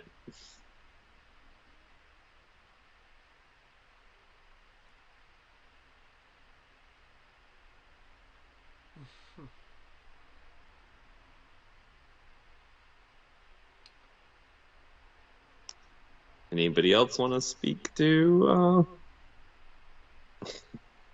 I wasn't sure if Eric wanted to talk first.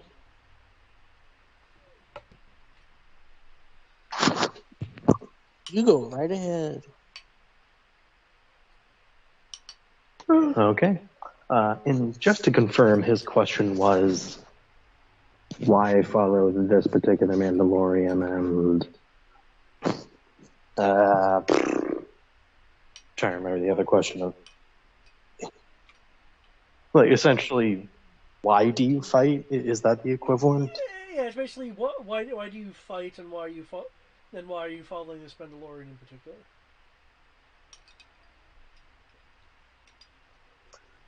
Well, for me, it's been personal. I was here. I remember. I remember the occupation. I remember the pacification. My family was split in two because of it. Count and countless lives were just thrown into chaos. I didn't know what to do. I had even more personal reasons to join us family for the First Order.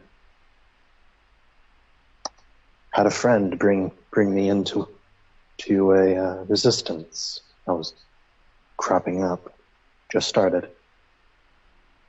I would be the fifth member. And that is when I met the Mandalorian. He taught I knew some stuff about survival.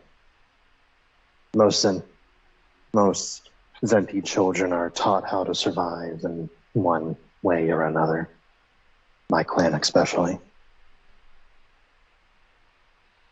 But he taught me how to fight. Taught me how to lead. Taught me how to look after myself. I like to believe I am a better individual overall because of him. And I'd like to think, and I would posit that if a different Mandalorian came, I don't think I would be here right now. Because not only have we, as Coyote said, have we nearly always been the underdog, using small tactics and such. But every group we've met that was somewhat similar to you had their own idea of how to liberate Zenti or fight the First Order. We always came to them and tried to come up with something. And whenever we did, we always made sure that it was an amicable and that they would want to join, and that it would become a blend. As the Khan said, they keep their culture, they keep whatever they want. Hell, just within the last month, we had to deal with some anarchists who don't want anything to do with Maquis, First Order, anyone else. They were going to blow up a city to get it done. But we stopped them, talked to their leader, and made a deal. Sent them off to an area that no one could really touch them. Offered them supplies, a way to start. They took it and left. We haven't seen them since.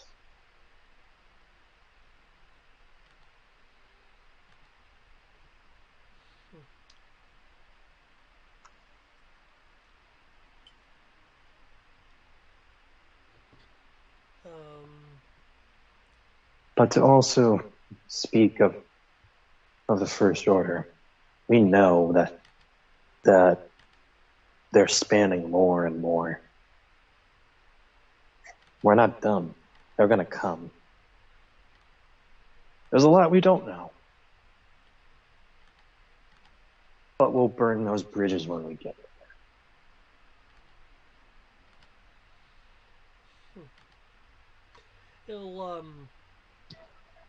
He'll nod and just to still keep a hand on his weapon. he'll the inner of the barrel will clap against his opposite opposite underarm. Pacalat, very nice, very sympathizing even.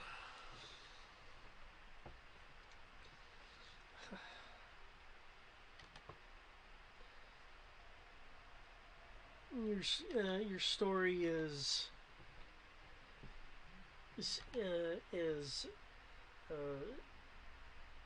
similar to that of this endeavor. As I said, I agree with your cause, not your methods.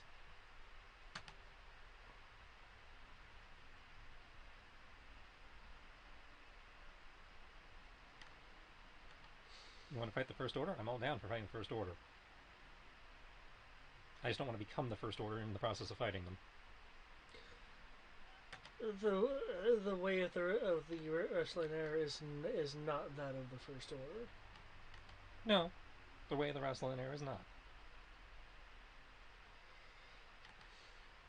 But again, forcing the people that you supposedly have come to save from the First Order to follow the wrestling era when they don't necessarily choose to, is very similar to the First Order's current methods. Coming to a planet, stripping a people of their identity.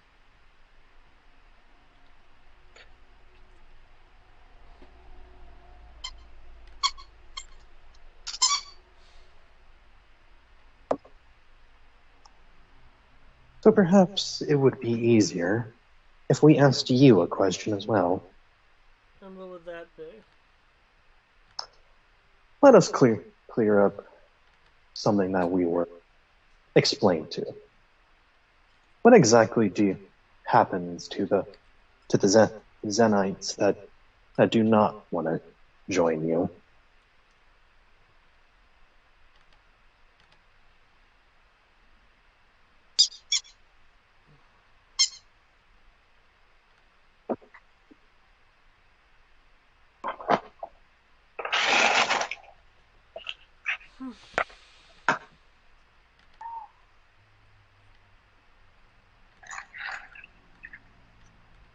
Well,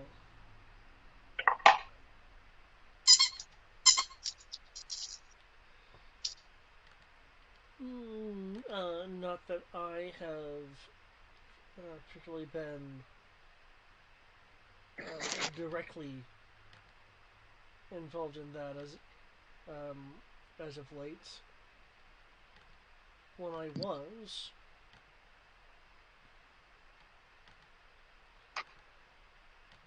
they are removed for everyone else, as we can't exactly easily get them off planet at the moment. And if they change their mind later, great. If not, they'll continue to be held and survive, at least, until we can remove them from the system.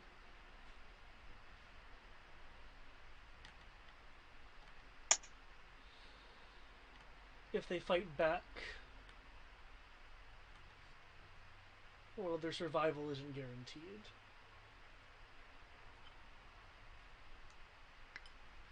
It may sound harsh, it may even sound as what you were saying, similar to what the Force Order has done, but I guarantee you the nuances are different. Do you really think purely the motivating factor of the Mandalorian of the wrestling era is just go through the effort of occupying a planet under the old ways to fight the first order just because no one is believing in their threats and their existence. That is a whole lot of resources and time to gather up house and clan mates to do so. Birkin will speak of it at this point.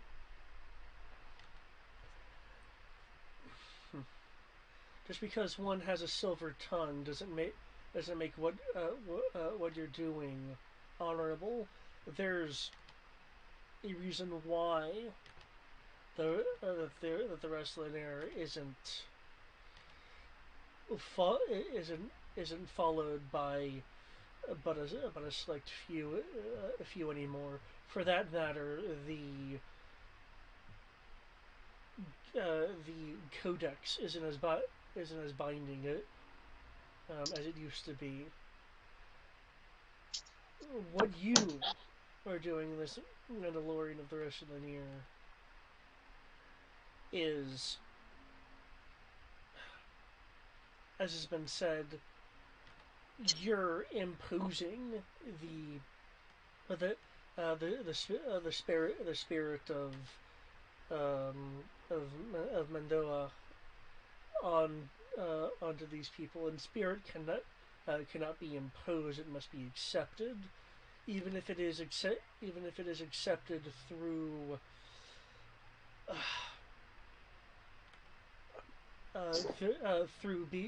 being beaten down. That is not to acceptance of their own way, nor the spirit. That is merely submission. Random question, if I may. I Yeah. got it. Hey, Triss, did Crow ever tell us about the Mandalorian diaspora? Probably. Cool.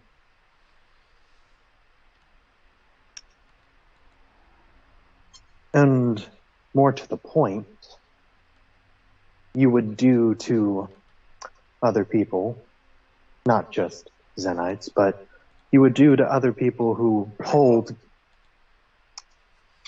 are threatened by the First Order the same fate that happened to the Mandalorians long ago. I believe you all had a diaspora, cast to the stars, your culture hunted, forced off your homeworld.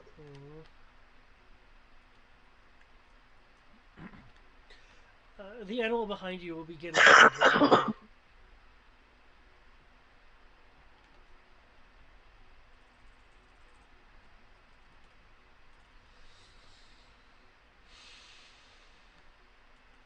Dog doing what now? It took me a hunter dog is softly growling behind the group.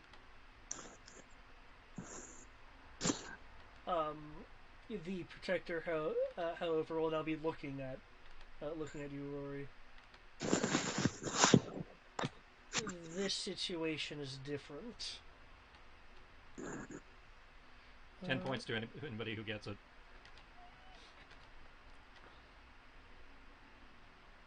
Did you feed her?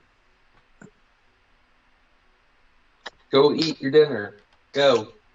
I think I understand what he's referring to. That's okay. I'm 90% certain of it.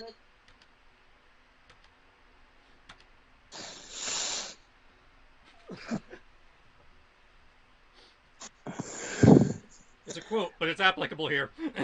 I don't know where the quote came from, to be honest, but it's definitely, I know what it's being used for.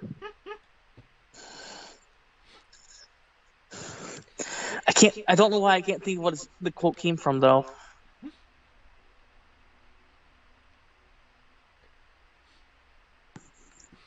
Well, is he saying this like now? Yeah. Okay.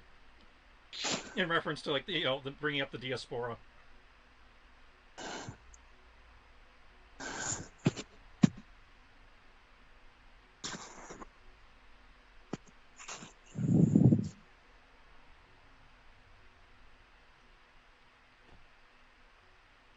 Honestly, I figured Greg was probably the only one who was going to get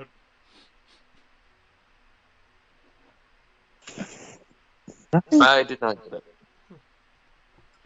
Metal Or Gear. is Okay, I was wondering. I was Wait, like, say that one more time? Judge of the Patriots. No, Peace Walker, I those are think. diamond dogs.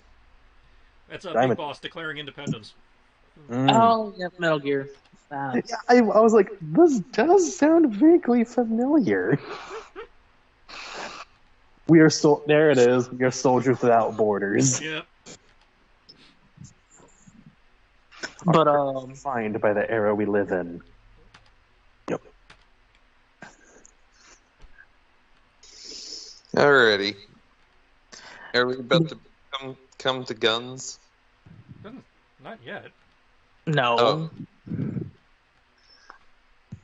But Doggo's growling. Dimitri growls at the dog.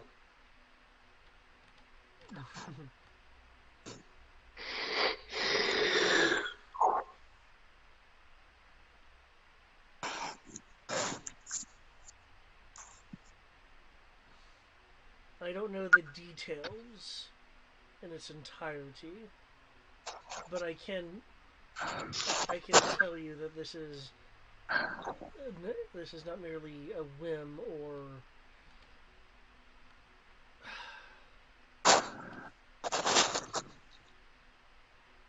us just driving off some people as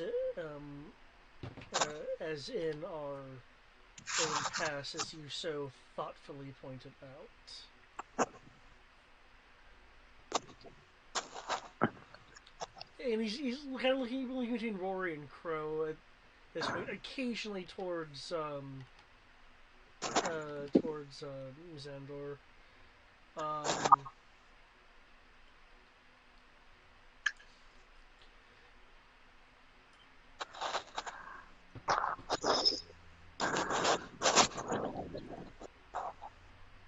I take it you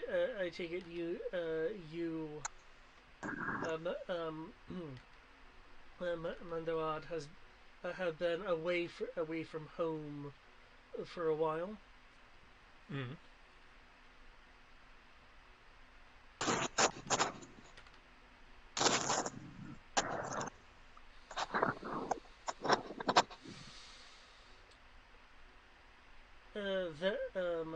Then you're unaware of Krek.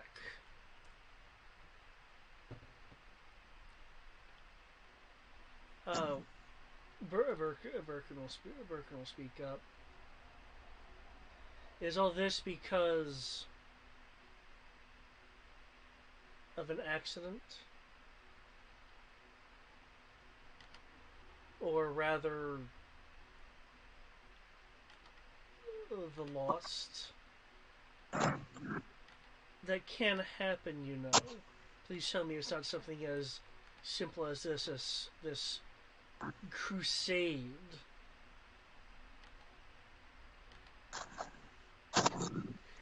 Birkin's about to say something else when the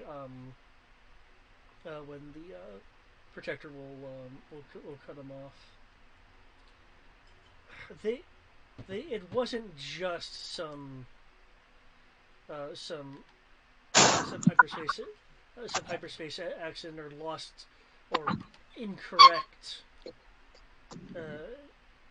navigations. I may not have been involved, but the Mandalorian wrestler was.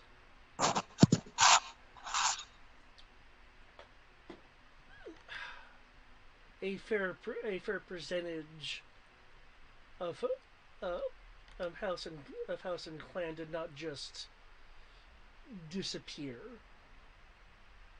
to some parts unknown. It was a calculated measure.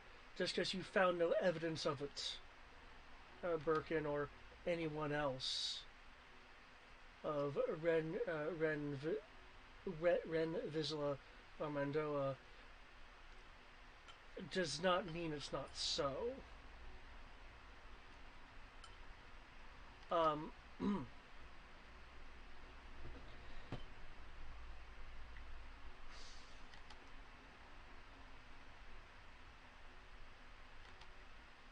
and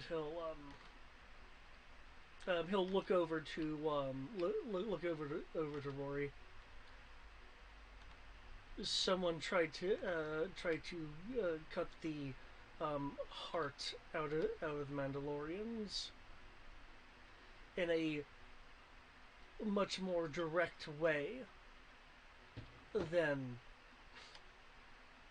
what happened than what arguably happened with Satine and the Clone Wars of the past.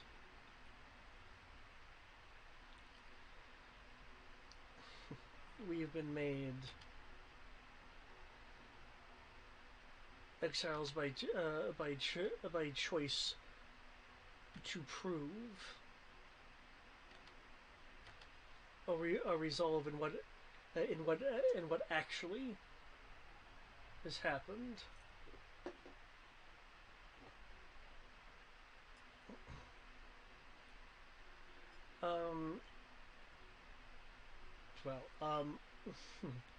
We'll look over to you, Zandor.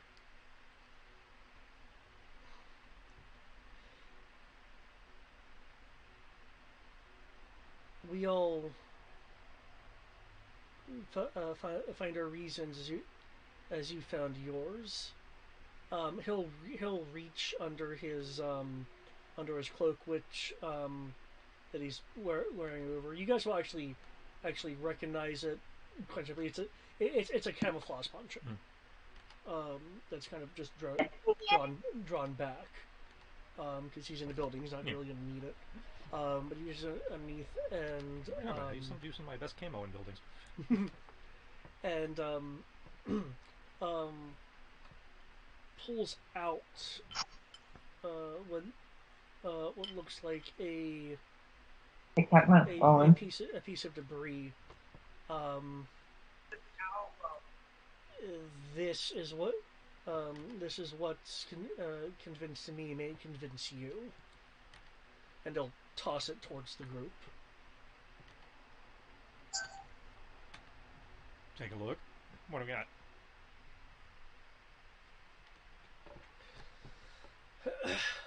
Okay. I will need a. This could fall under a couple of things, actually. Because I think I'm about to answer his question and shake his entire world.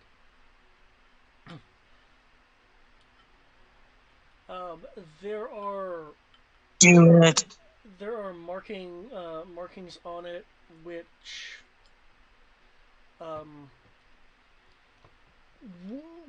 looks on its surface to be gibberish. What I will need is it could come under one of a couple things.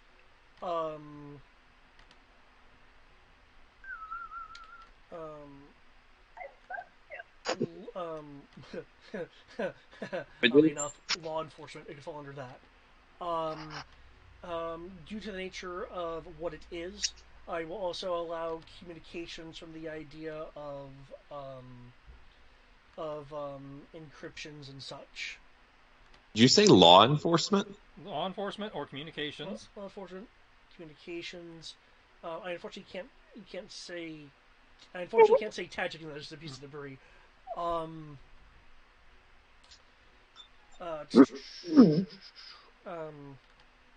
wish they had a skill more specific for what it is exactly is what I'm needing. A scholar roll pertaining to the First Order.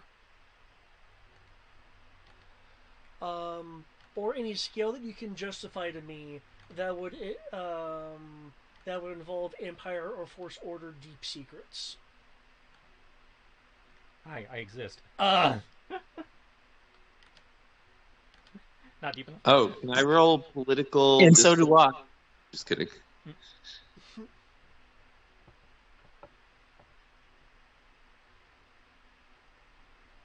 So, law enforcement, communications, scholar, first order.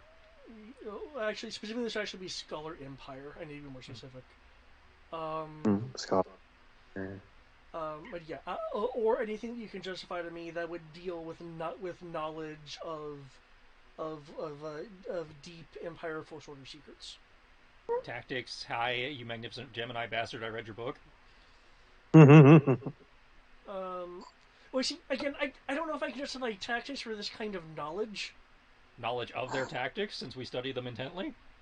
Well, yeah, but basically, it's trying to decipher a thing that's on this piece of debris, which is why I'm not. Oh, you're talking about deciphering the gibberish code thing. Yeah, and knowledge. That's why I think I don't see tactics as necessarily being applicable languages there. wouldn't apply. If languages applies, I have specifically the Tandy database that is all full of old first order codes. Oh, are you wanting Tandy to? I'm holding it up. I'm looking at it. Tandy sees it. Well, yeah, but I mean, are you requesting her to actually, do a lookup? Yeah, I figured while I'm holding it, and Matt's doing his law enforcement, and somebody wants to roll communications, and they do that. I'll just be querying the computer to see if the computer knows. Okay. Yeah, I assume I can't do it before dicing languages. Well, apparently languages was not an option, so. That's fine. Does languages also encompass, like, codes? Depends on your interpretation, I guess. Titan, go. It depends if, for instance, you made an entire language based off of you made a cipher language where it just directly translates as a different language. It's technically more a question of does D6 interpret it as a use of language? Fair. That's a fair point. I'll just say no, and I'll just be the yappy in the corner wearing power armor, growling and staring at the other dog that decided to growl. We're having a dog version of the Spider-Man pointing meme between Dimitri, Quinlan, and the dog. The sad thing is one of them's sentient.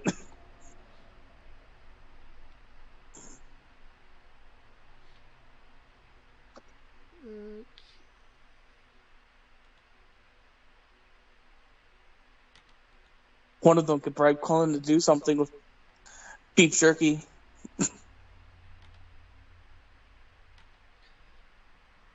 And I'm not looking at chat right now. So, Crow, did you roll something? No, I was waiting for you to decide whether Tandy could. As Matt rolled law enforcement, Greg rolled comms, and I'm just waiting to see if Tandy comes back with anything.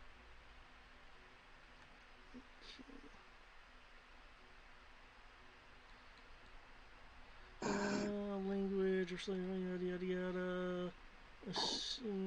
Yada yada. Language shows you determine whether or not a character understands something in another language. Say something in another language. Arguably, I could see. Thieves Can't. If something like Thieves Can't, I could also see being under Streetwise.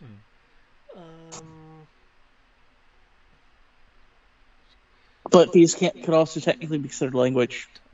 What was that? But something like a Thieves Can't can also be considered a language. I'll adjust the difficulty, but I will allow languages to be used. Okay, for Tandy. Tandy will attempt to search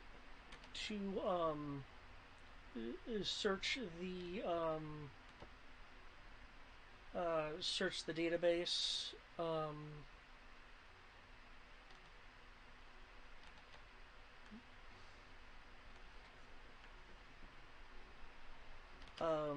Tandy will basically request a moment of initially not. Do you usually have her like double check things even okay? Because I was under the impression you had her basically kind of like push something and double check in case there's okay. Either. Okay.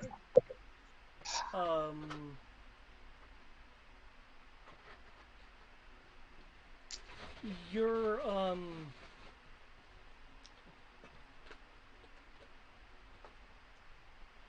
your HUD for monitoring Tandy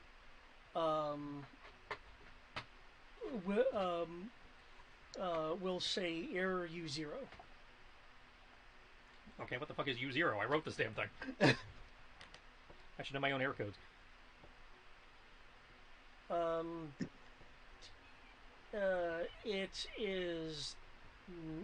It is not in your error book. What? Does anybody recognize error U0? Does Is the it on? should the techie try rolling? You could make a computer programming roll for it to try to figure out what that is.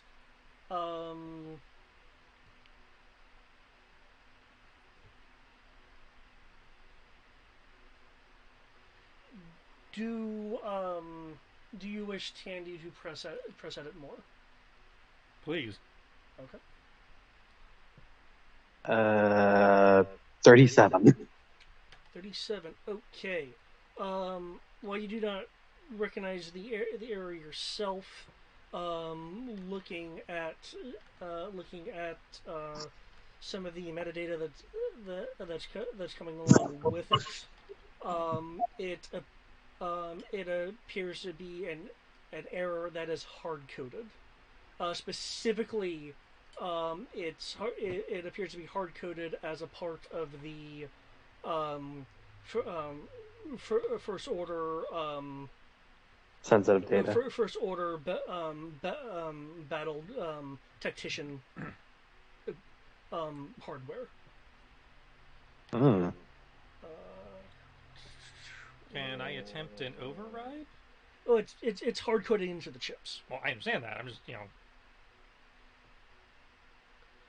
One second. I need to do the thing. Oh, there it is. This is weird. It's like, what? Kenna. Okay. Can someone roll me? Be the equivalent of that. So, can someone roll me 4d6 for Tandy?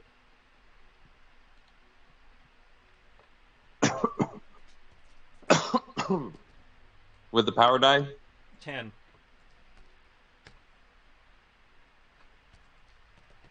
Yeah, with the power die, though, apparently it's already been rolled.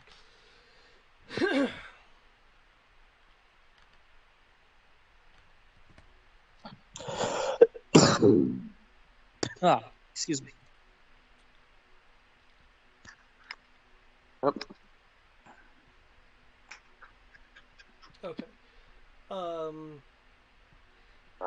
Tandy has encountered a critical error and must reboot. That's not a good thing. I highly bet that was a virus that was been set up in the chips to regain control of the system they lose. How did you not know that code? That is a very good question. Okay. Mind you, I don't know any of this.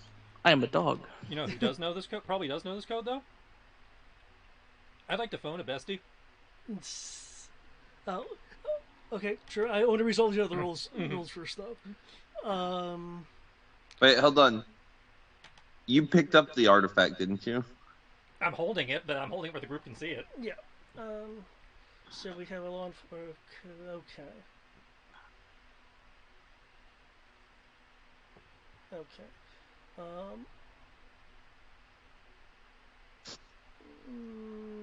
That's 21. Rory is 36.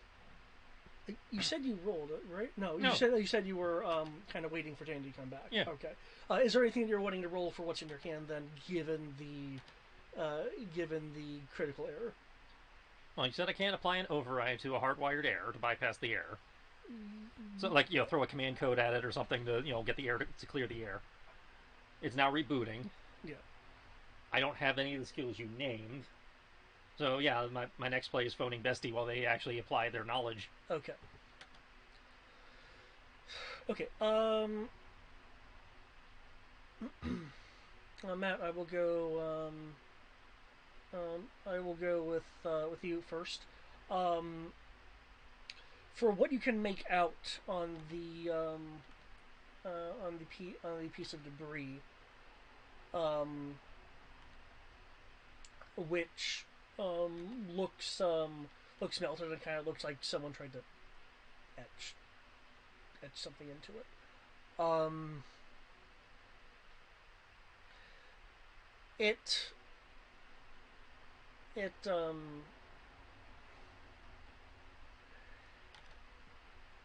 it strikes you.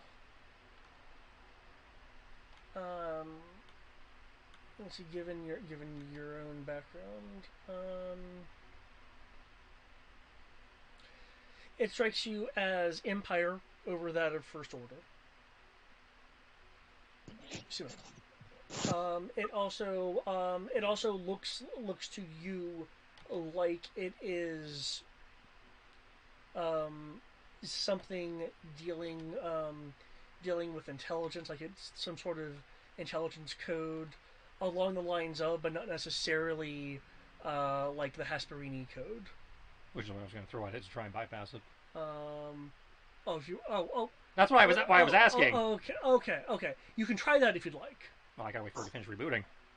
Okay.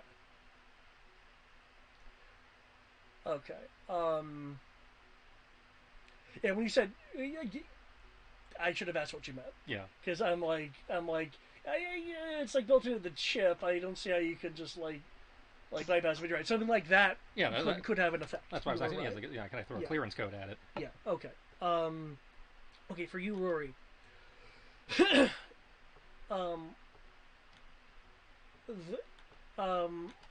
me. You are noticing dotted around this gibberish. What strikes you, depending on how you're looking at it, as that of someone trying to depict a frequency incorporated into what seems to be the gibberish on the piece of debris. The particular frequency is one you are not immediately familiar with the exception of it being the kind of style one would use if they're trying to hide the frequency band as a natural cosmic energy emission.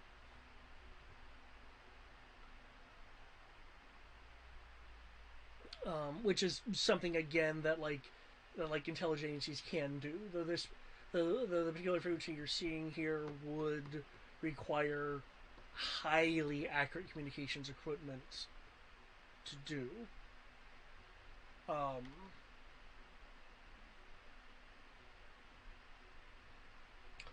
Tandy at this point is rebooted. Okay, instead of calling Bestie, I would like to throw the Gemini clearance code thing at it.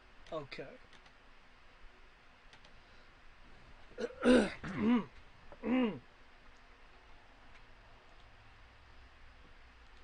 Oh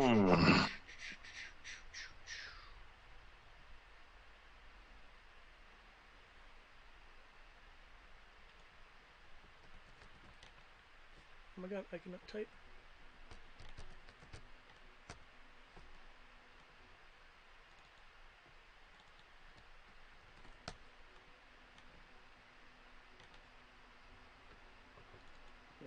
That's what I need. Because there's a specific thing I am gonna need. She seems to reboot back fine, by the way, at least. There's no immediate Cylon by your command thing going on. Oh, good.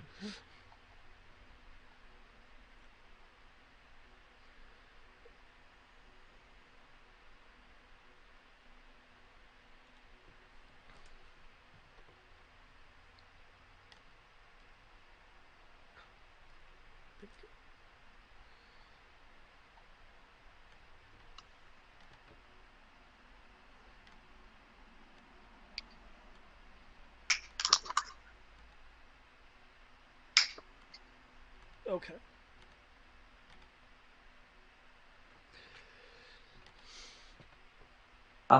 Using that code, you will Tandy will respond with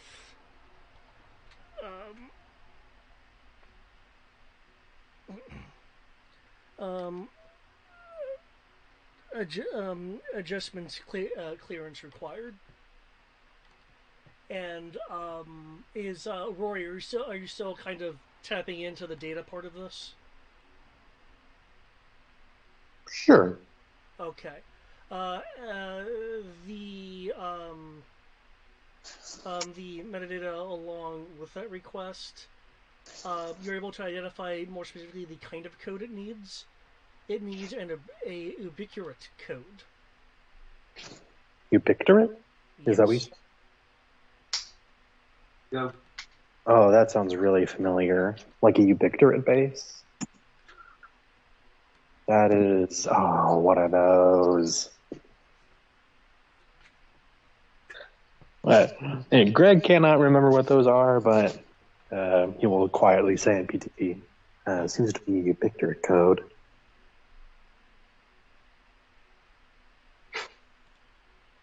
Yep. Wait in bed. Clayton. Okay.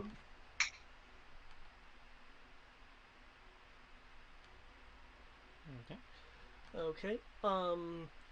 Given.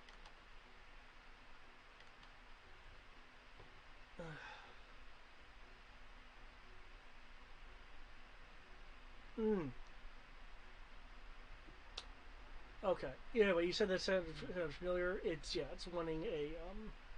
wanting a ubiquitous adjustments code. In addition to the Gemini code. The Gemini code let let you let you bypass the BSOD error, and now it's asking you for a very particular clearance code that apparently is higher than yours. What? Who do we have codes for? You have bestie said? We have the code Bestie gave us. Actually, one step higher. Did we ever have any codes that D1 used? I don't think we had any D1 codes, did we? Not to my knowledge. Okay. That being said, Do I need to go get? Do I need to go get Sierra so that Sky can use her code? It wouldn't be any different from my code. You never know. Sky might be one level above you. No, we were the same level. Yeah. That being said, if you'd like, you can make me a law enforcement roll to see if you can drive anything, or a scholar roll. In the case of you, Crow, given that you've seen this and what your background is, you can also make me either a scholar, law enforcement, or with a higher difficulty, I could see a tactics roll. Now that you have more of a name to place with things, which may involve tactics, like kind of tangentially to the idea of knowing names of tactics and associations. You want to try law enforcement, and I'll try tactics? Yeah, I can try law enforcement again. Excuse me. I'm gonna apply a little bit of concentrate here. Okay.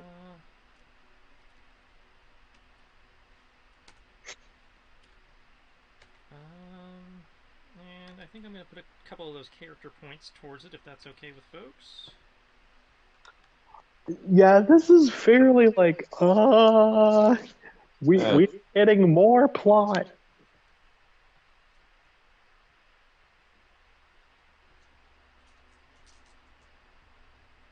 Mm-hmm.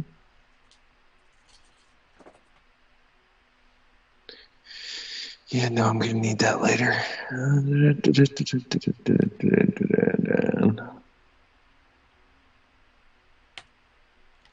Oh, look, I rolled so much better. 22 is not enough. However, that freaking 40. What? No. Okay. Crow starts having like, okay, what are in the force slowly guides his mind like, oh. Okay. I have to kind of couch this through tactics. Um,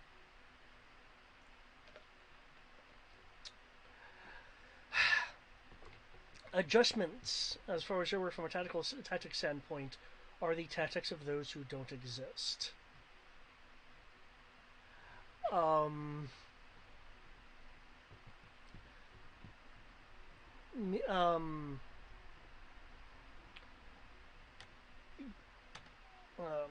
yeah, as you were taught some of these tactics, given the what the Gemini 3s do, um, you are aware that, um, um, and this is just from some of the things that you were able to perceive. Now you've sharpened your mind with concentration, and not necessarily directly told. Glimpses of the occasional panel, reflections onto an instructor's pad when these tactics are being talked about, of things that the instructor didn't actually say. Things of that nature. Um, the adjustments section is a part of the ubiquirate. It consists of agents with tactics that only receive their orders directly from, through non-comms methods, the ubiquirate. Records of these operations do not exist. They are not recorded. They are not jotted down. They are received as some form of in-person. Um,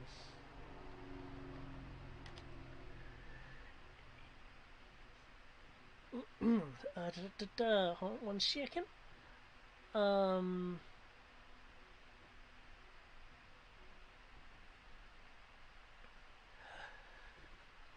you are it is essentially the agent section of the in of the inte- of the intel of the Illuminati of the Intelligence Bureau.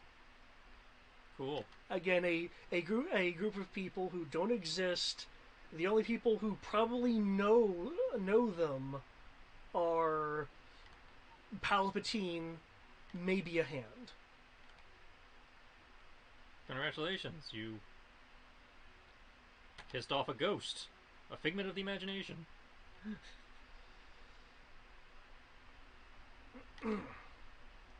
Let's know if he's safe or not.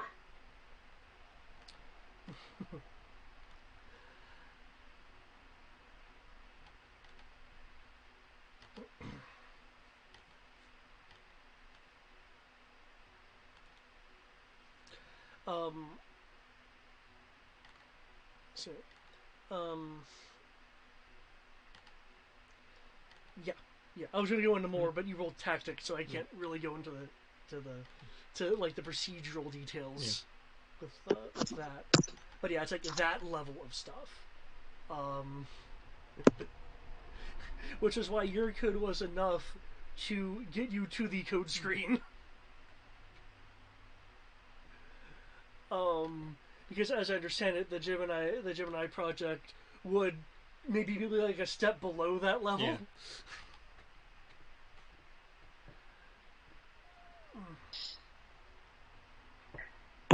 Out of character, bloody hellfire! What the shit?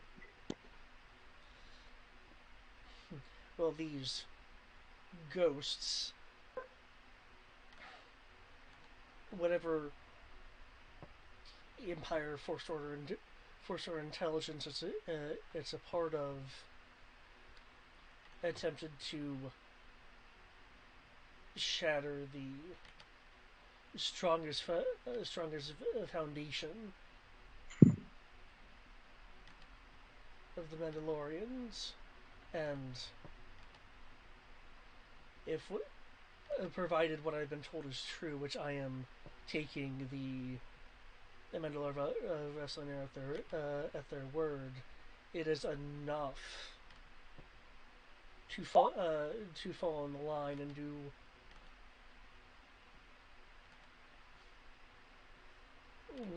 what is necessary by our own culture, and even if it is old culture, to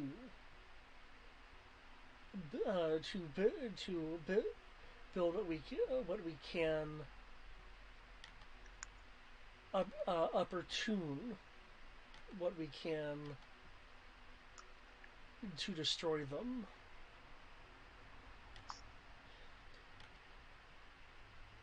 A dishonorable attack such as this cannot just be sat on. Again, totally agree. It's the people getting caught in the middle that I'm concerned about.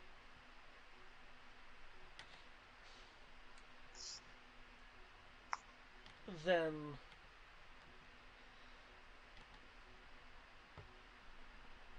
bend the new ways to the old as well, and join us. I feel like you missed my entire speech. You have joined them for change and hope. I am fighting them for resolve of retribution, of avenging those who are lost. You are preaching to the Criffing choir. I literally came to this planet for vengeance. They killed my family too. Xandor blinks and goes, "Yeah, bro, I'm here for the vengeance. My parents were dead by the First Order." Yeah, and Rory will actually like head tells like, yeah, he came here with I can't remember what the exact armor colors, but it was like black and gold. Yeah. Red, black, gold. Now he's just black, gold. Yeah, red, black, and gold. Vengeance was one of the very first things. No, I can see that from his armor, but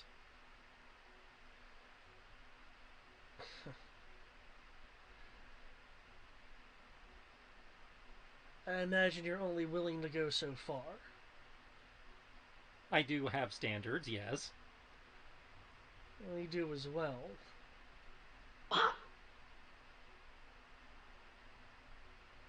And your standards put you in conflict with my mission. And I really don't want to fight family, but I will if I have to. It certainly won't be the first time. Probably won't be the last. Now, if you want more information, you're going to have to find the Mandalorian of the Wrestling Air yourself, or perhaps whoever is responsible for that, and he'll take his hand off his rifle to point at the piece of debris in your hand. Clearly, just for me to clarify for you guys, clearly, at least his Spectre doesn't know what's the Ubiquitous. Probably doesn't know what the Ubiquitous is. Just knows the general thing of Imperial First Order. Again, the one responsible for this is the shadow government behind the First Order. From what I know of who's backing you guys, it might even be the same guy who's backing you, because the last protector we ran into, who also was talking about working for the Wrestling Air and everything, also was working for a guy named working for a dude called D1, who was one of the heads of intelligence for the Bloody First Order. So assuming you're tied to the other Protector, Ren, congratulations! You're working for the guys who fucked you over! And if you can sense half the shit I think you can sense, or whoever in this building can sense half the shit they seem to be able to sense, they can verify that I'm not, blowing it out my ass. He ain't just whistling Dixie.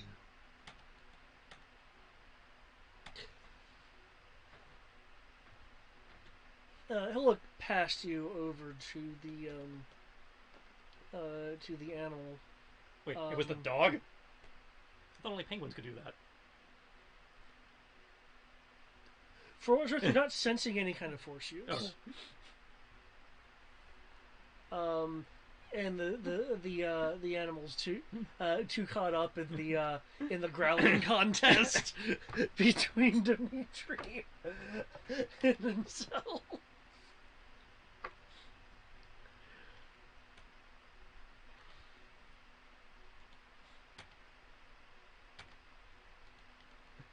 I'd roll a persuasion, but I don't think it would convince you.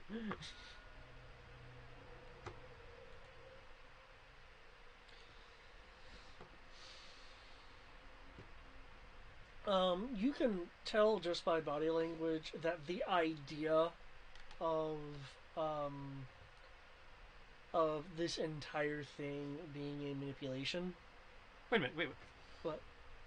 We had a paper trail for that, right? For the Gemini, when they were getting the director of the tour, for when they were explaining the whole D1 connection. Mm-hmm. We have that? Yeah. Yeah. Like recorded? Well, it would have been on Xandor's helmet. Yeah. Tandy. Yeah, on our helmet cam and Rory's Death Trooper helmet. Tandy. Playback. Stardate. Mission file. Hologram projection. I say image caster. Beep.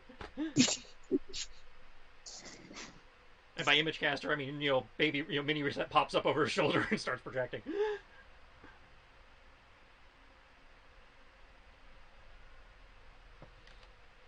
Okay.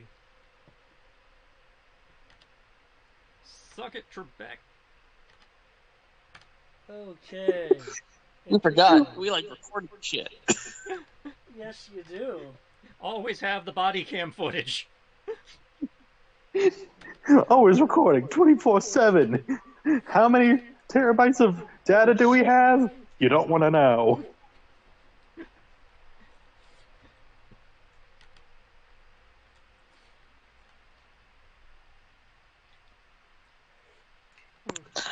Do we ever get rid of it?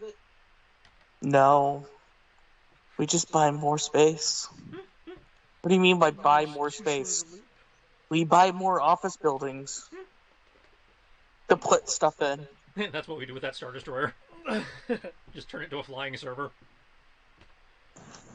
Yes, a flying server farm.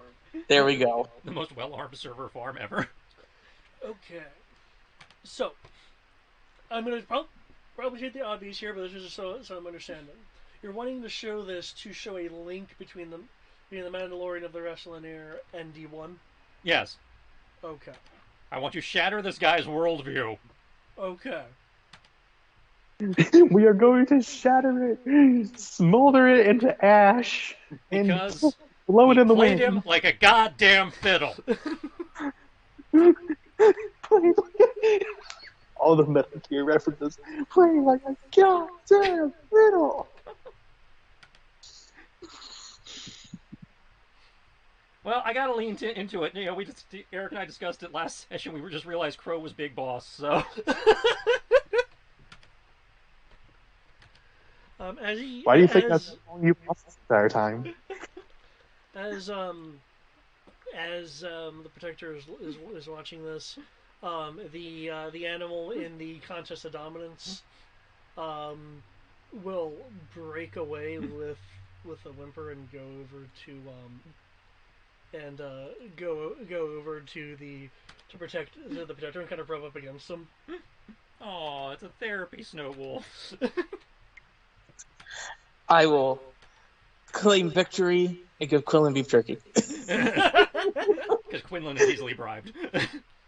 He's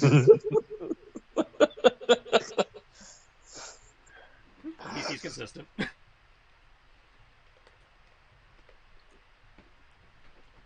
Well, okay, so I'm thinking about it from the character's perspective. It's like, well, fuck. If it's This is anything, okay.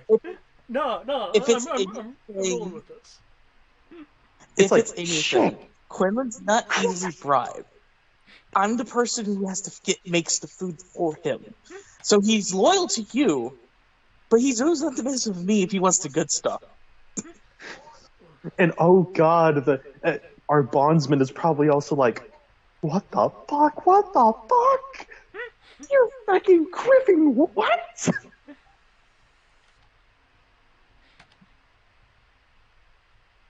Well, at least in the case of the bondsman, he was like, "No, I'm cool with the Maquis too. I mean, I'm following this guy, but you guys are cool too." So, Well, it's more of like this information of, what the fuck? What the fuck? that's right, D1. I just judoed your Mandos.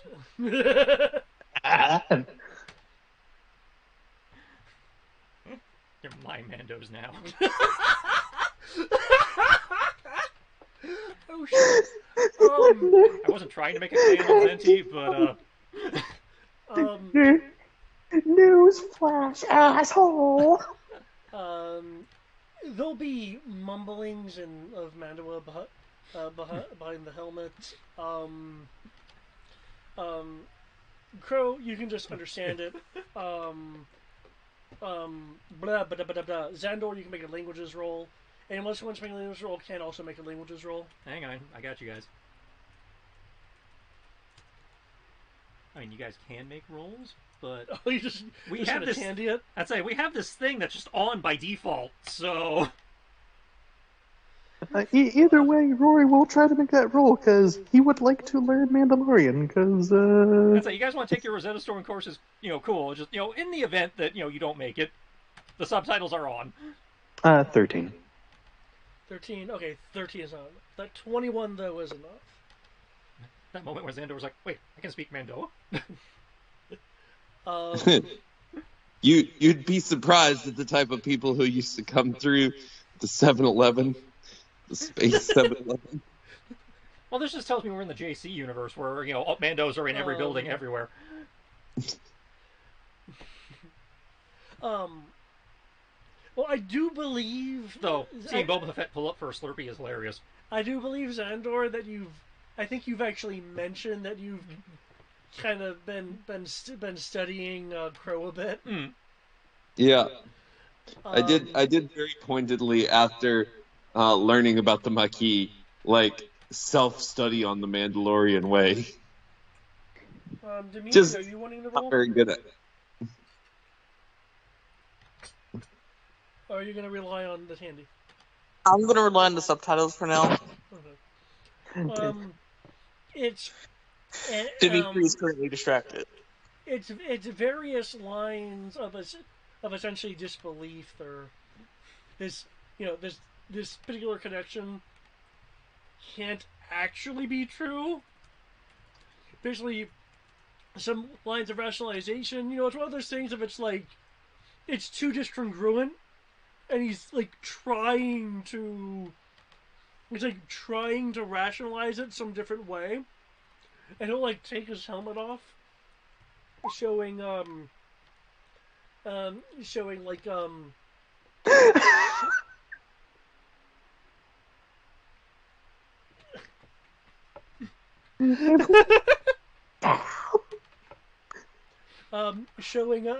appropriate picture of short blonde hair. Did you manage to break a Mando by just showing him what really happened? Kinda, yeah. Well, mainly, it's a connection that you guys were like, wait. I see. We were like, "Wait, what? This makes no sense." And then it was like, "Well, I mean, this guy's totally in on it." And I'm like, "Hey, Hey, buddy, I know how to solve this even better. He's, Are like, you in sweating. on this? What was that? No, that was basically Crow being like, hey, buddy, are you in on this plot? Oh, cool. just out of curiosity, do you happen to know who's signing the checks?" I mean, Because if so, we would love to have a chat with them.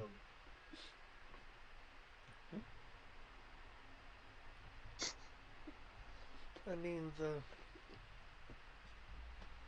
he's like sweating. he's like visibly sweating. His like eyes are darting around. It's okay. Uh, Breathe. you good? I just made him do the backflip that makes him rethink his life. I think he needs a minute. It would explain how the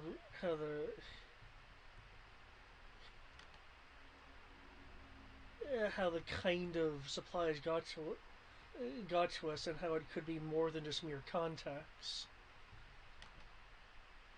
Yeah, because no offense, but that was a lot of Beskar. No, the Yeah. Beskar was ours. I think they brought that with them. Oh, okay.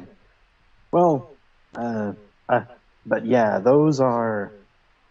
That was some really nice equipment. So, yeah.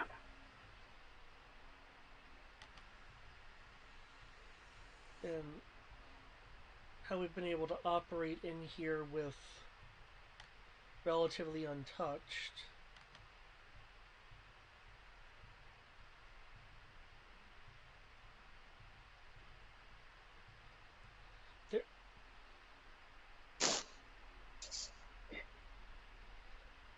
There has to be some other reason. Hang on. Playback file C17.24. The one where the protector's explaining the entire plan to me. Because there was that whole thing where he was explaining about the D1 and the Gemini and all that. Yeah. The thing where he wanted to make the Gemini 4s and then make them Mandos. Protector file 2A. Yes. I got a million of these. I mean, we've been recording almost the entire campaign. You can chat on our Twitch. He has no escape from this. We're just going to mindfuck him. And to realize that he is just a pawn. And he has failed as a Mando. Well, he hasn't failed as a Mando. He's just, he's actually being a very good Mando. The problem was he just didn't, care who wrote, he didn't, follow the paper trail. Which most Mandos don't. So I can't blame him for that. I just happen to have information he doesn't. And it's like, so we're just we are screwing with his mind by making him realize that laziness will ruin vengeance any day. Well, yeah, it's like he's like, I want vengeance. Cool. You do realize you're working for the guy you want vengeance on? What? What? Yeah. At least he didn't get gestured. Yep. We saved him from that. He will. Yeah, that's fair. He will yell out a Mandalorian no, and go into a crouch slamming his fist. Insert Vader clip here. Into the ground. Thankfully, you haven't done anything irreparable yet. It's not too late to pivot and actually aim your guns at the people you want to aim them at. This will be the moment Dimitri will finally speak. And I can point you to where every single place you can go to and actually make them feel the pain that you're currently feeling. Even if the Mandalorian of Echelonier and D1 are separate, at the very least, this means that that Echelonier must be working for this D1. Mm-hmm. With that yell, by the way, super commanders will start coming in, and they're not immediately opening fire because they see that no one's actually hurt. They just heard a loud sound. What's up, Gary? No.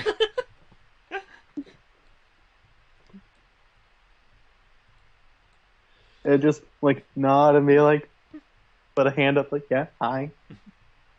We're in your base. What's up? We managed to get into your equivalent of the throne room without you guys noticing. We're in your base. We're in your base debriefing your boss. By the way, y'all security sucks.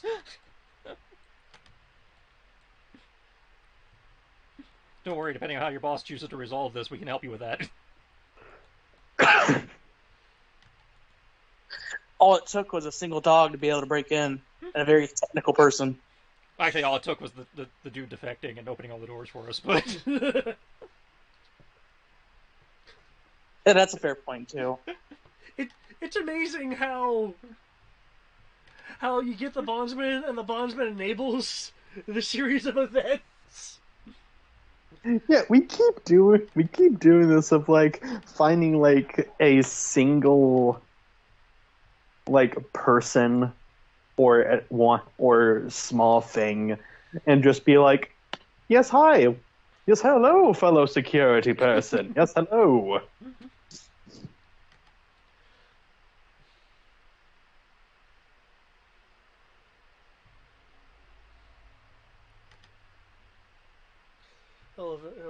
He'll stand up. He'll have his helmet under his arm.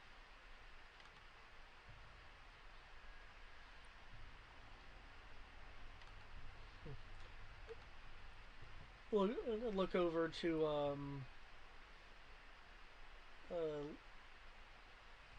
look over to Xandor. Looks like there was more truth in what you said than I was giving you credit for.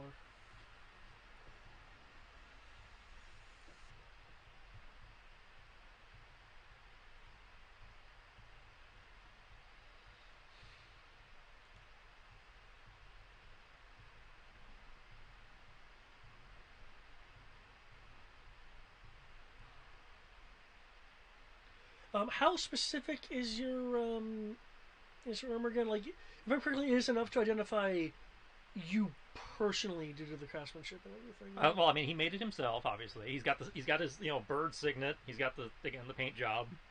Okay. It's distinctive enough people have been able to recognize him to go, oh, you're the fucking Mando. Like, the guy who took his bondsman recognized me as the Mando. Yeah. Okay. I just wanted to. I just want to confirm the shit.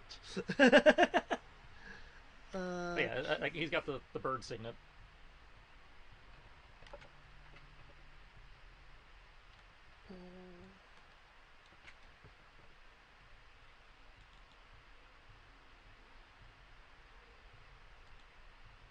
I do not have it. Actually, I have to look it up.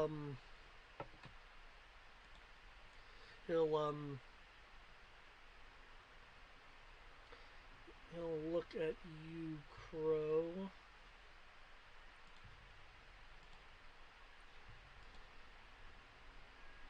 Oh, there's a particular thing. And hopefully he doesn't try to eat his blaster.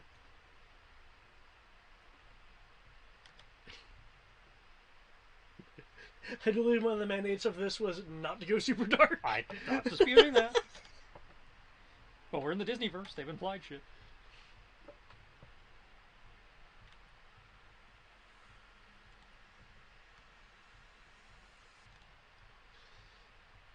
There's a specific thing to look up that I thought I had noted elsewhere. So I will need to look.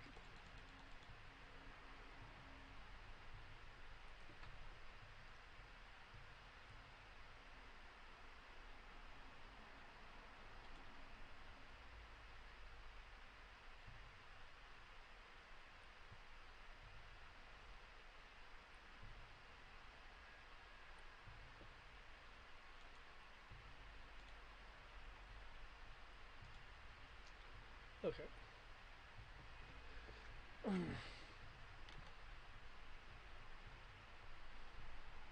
Wait, looking at you.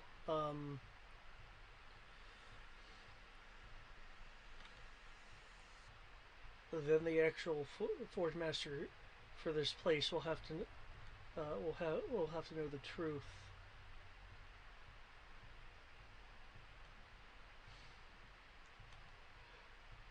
Uraro is slated to arrive soon.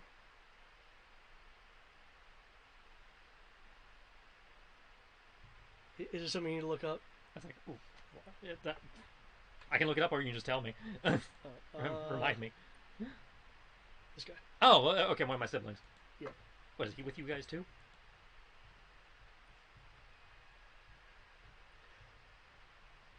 Yes. Your sibling?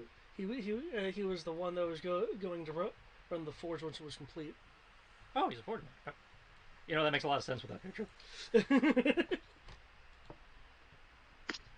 Well, then, yeah, please, for the love of God, tell him. Probably shouldn't tell him I'm the one who told you, but... Nope, it's outside her lie, don't believe it.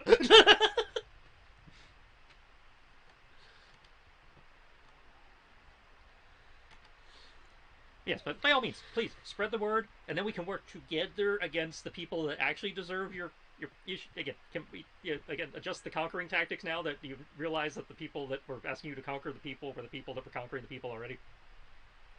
Can we do this right now? I can't guarantee that I can accomplish it at the other sites, but I can try. Well, I was led to believe that your word carried some weight with with these guys.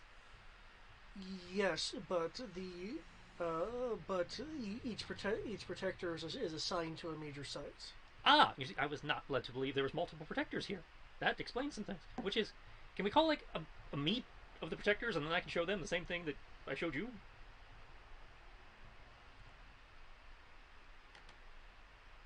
There'd be a risk of that, but it could be arranged, but not quickly.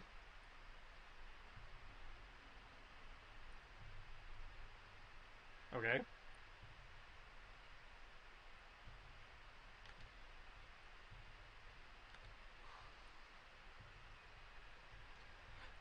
Going through the Mandalorian of Wrestling is usually the best way, but given what you've shown me, that wouldn't be the best form of communication at the moment. I say, do you guys not have a means of speaking with each other?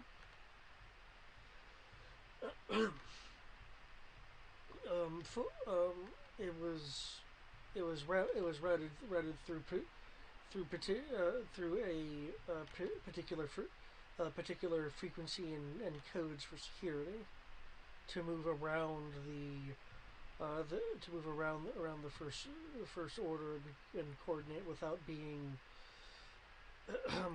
without risk of being discovered or targeted.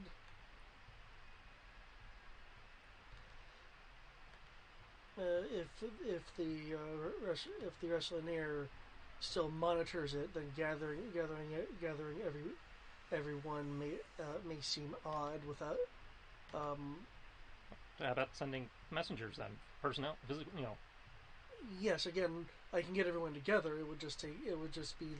It wouldn't. It would take time. Okay, well, I will happily. I can either give you the footage, and you can speak with them and decide on your own, or we can be present when you actually get your people together. Given that you don't want Riley to see you, it'd be best to give me the information. No, I apologize, guys. I'm gonna have to drop for the night. I am exhausted. Okay. But you'll have a good night. Good night. Good night, man. All right. Well, in that case, we can give him a copy. I can give him a copy. I can be there. He doesn't like me, so I feel like it'll hurt the message if I'm the one delivering it. Yeah, this guy's still kind of sweating. Like there's still a part of him is trying to process this. I get it. Yeah. I mean, that's all good and well, and it'll take time. That's all nice and proper. But we have the controls of most of the communication infrastructure. Why don't we just publicly broadcast this information, and then you can try to call a meeting with a little bit more post-haste? Because I'm pretty sure if this got public, my concern with that your friends would very quickly decide to answer that call. My concern with that is it may not get. We don't know what kind of setup they have to know if it'll get where we want it to get. And if we do that, then D1 will know that we've flipped his Mandos. If we do it on the DL, it might come as a surprise.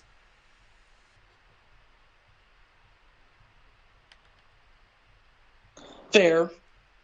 Mind you, I'm just saying this from the technologically inept point of view that I have of this world. Right, which is why I'm explaining is like that is a valid plan, but this is why I would rather not go that route. Because they're not using PTPs; they're using standard comms. Right. So. And actually, another thing that might be concerning for you all that I'm not sure you may know the answer to. I'm not 100%. How did you get in contact with your support? In contact with what? Essentially, how did you start building this network and infrastructure, all these logistics? The Mandalorian of the Wrestling Era was able to rally up the resources as I said he has contacts. And those contacts apparently turn out to be D1. Okay, so okay. Sorry, it's just that I didn't know how much if there is hypothetically, because unfortunately this is something that the higher ups of the First Order are good at. Mm-hmm. Those anarchists I told you about. Yeah. The person who was informing them that block bombing a city would be a great idea was the director. I'd say they've been manipulating several of the factions here on Zenti.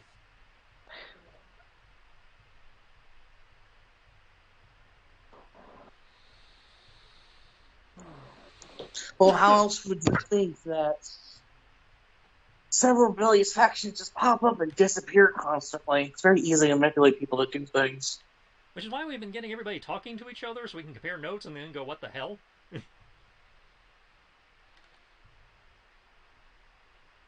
Yeah, that probably works pretty well. I mean, look at this protector here. That's not a face I've seen on someone who was prepared for this information. No offense. It's a lot to take It's in. almost unbelievable. Well, but I will say this. You are free to attempt to verify the footage. If the meeting of the protectors fail, I will fight to preserve the Forge Fortress, and if I'm successful, feel free to use it for your cause as long as you can promise me that even if after this is all over, you will find the Mandalorian of Wrestlineer and get to the bottom of this. You have my word. And should you need our assistance, I'll hand him one of the spare PTPs. He'll slowly take it. Before he fully hands it over, he looks to Burke and like, "This is cool with you, right? Now that we've aired everything out." Well, I know it's not the outcome you were hoping for, but I wasn't expecting this connection, but I thought they were wrong from the get-go. So this is an acceptable solution. Yes. Good. Though now it looks like ultimately my target is this Wrestlineer D1, whether they're one the same or not. Ultimately. Well, as you explained your mission, that was always your target. Yes. I didn't expect a solution so soon. All I did was, remove the collateral damage, hopefully. So we'll still have some family members left when the dust clears. Yes. So at this point, this asshole has really made this personal. Putting this many Wrens in one place.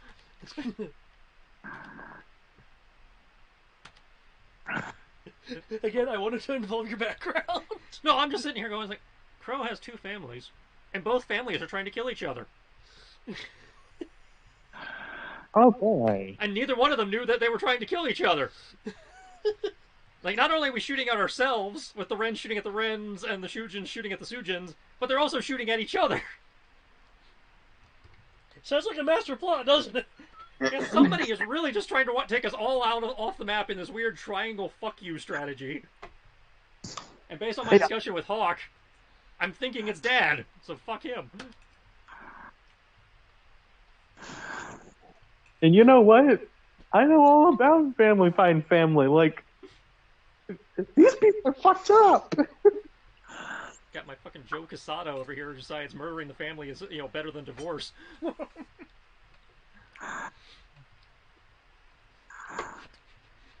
just like the image. Play me like a damn fiddle!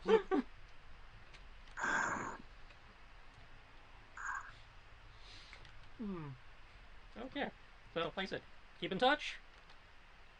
If you need help, we will be there. We have people everywhere.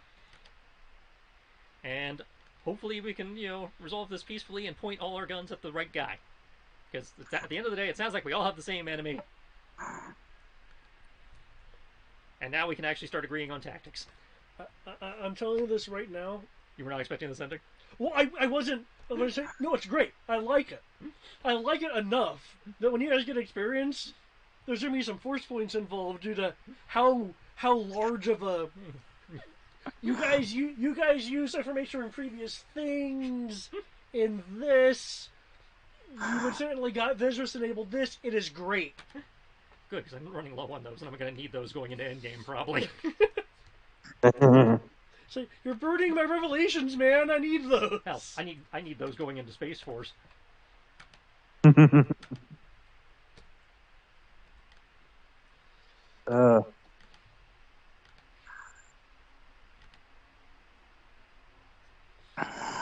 Which, does this count as mission conclusion at this point? With a to be continued tag as you wait for whatever they're doing? At this point, you know what? Yeah, pretty much. Because, I was expecting there to be, like, a fight between, I have this person as Protector 5. Yeah. Protector 5 and, his companion. Well, don't get me wrong. I was expecting a fight, too. I was actually looking forward to fighting another Mando, because the last Mando fight was awesome, but I am not upset with this outcome. Oh, yeah, I was very... As he kept going for... They don't know what they're getting into. We have to protect them. And all this other shit. Like, Rory was being like, you are basically just doing first order shit. If Crow doesn't call it, I will. I'm just finding it funny that, again, I didn't come here to invade the planet with Mandos, and now I'm drowning in fucking Mandos.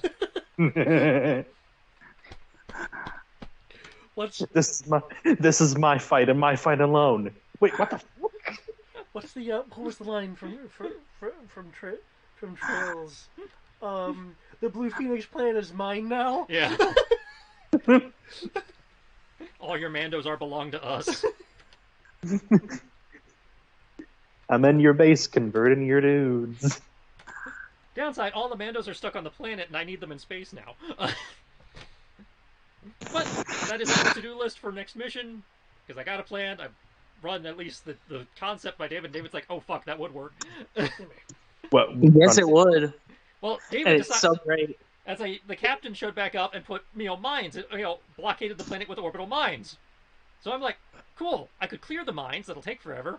Or we can just steal the command codes from the mines, in which suddenly the mines become an orbital defense network. Which would prevent any types of landings or ability to bombard the planet. Because they're sentry mines. They shoot things. So they can shoot things at space just as they shoot things on the ground.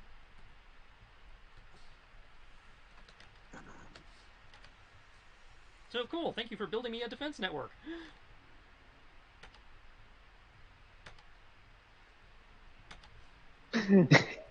It's like Thrawn and Rebels.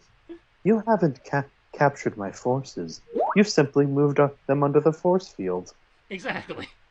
Wherever. I'm going to say this real quick, just because the way you typed it, David. I read that as experience 16 force points, 1 character point. As awesome as that would be, I'd really rather it be the other way around. As a comma.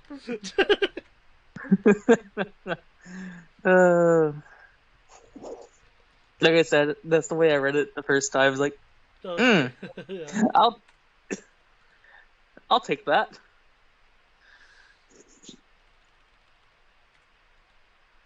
And we still have 2 CP left over.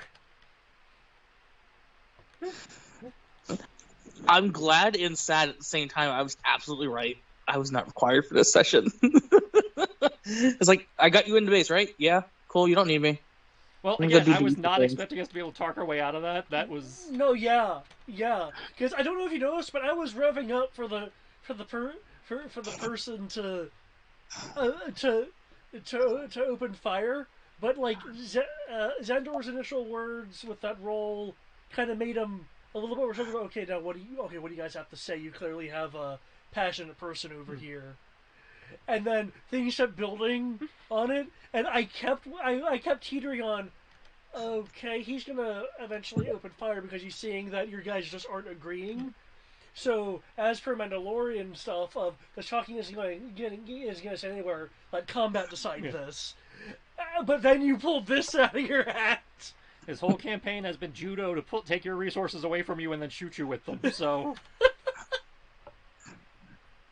The best part is you have What yet would to you- get anything from me because you started with Xandor, then you went to Greg, and then there's going to be me, but you never actually got to me. Oh shit! I'm sorry.